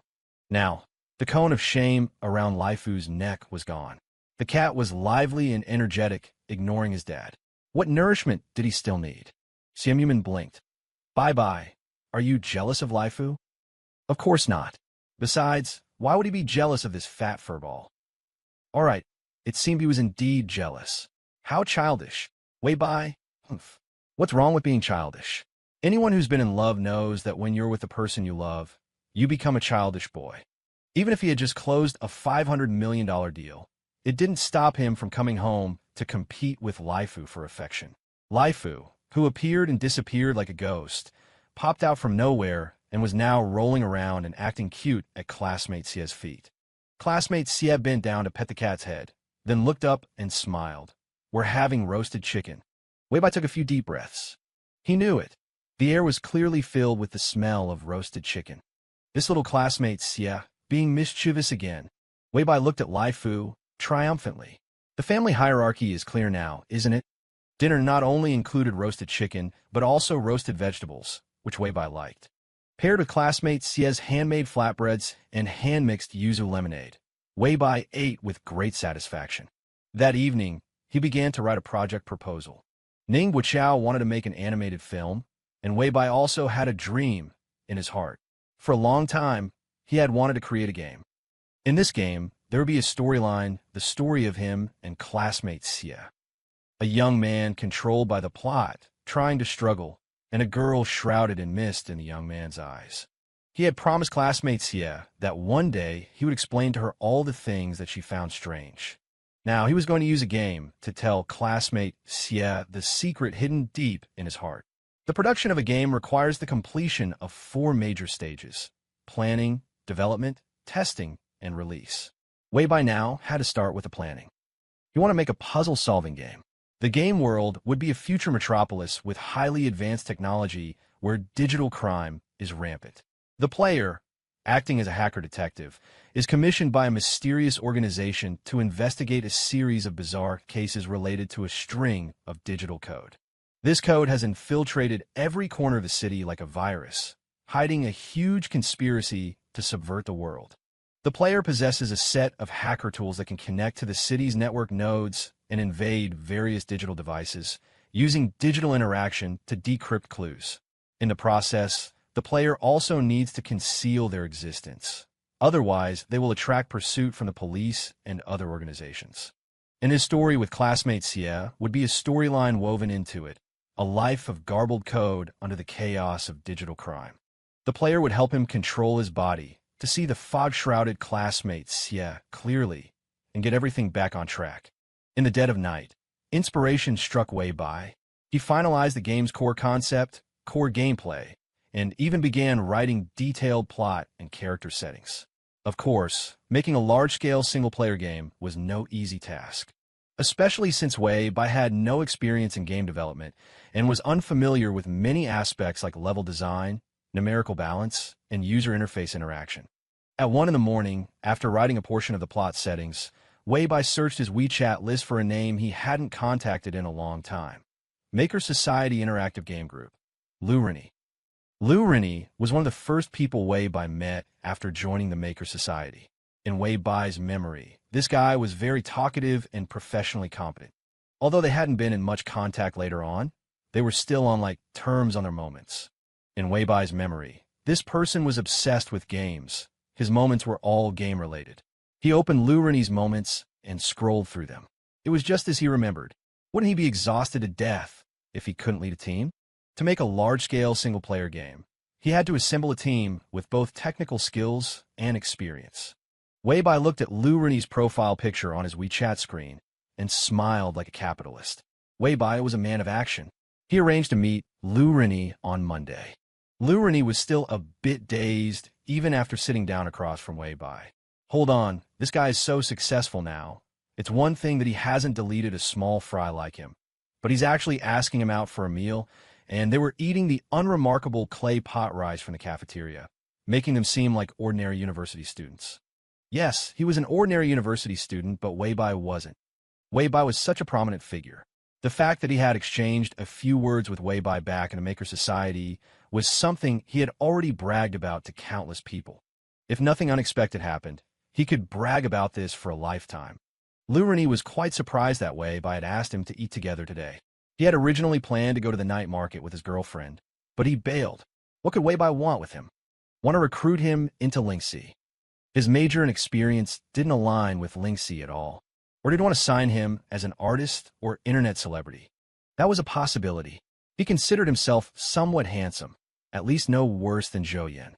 Are you still in the interactive game group? Wei Bai asked after a few pleasantries. He actually knew that Lu Rini was now the leader of the interactive game group and was recently seeking to get the entire team into a major company.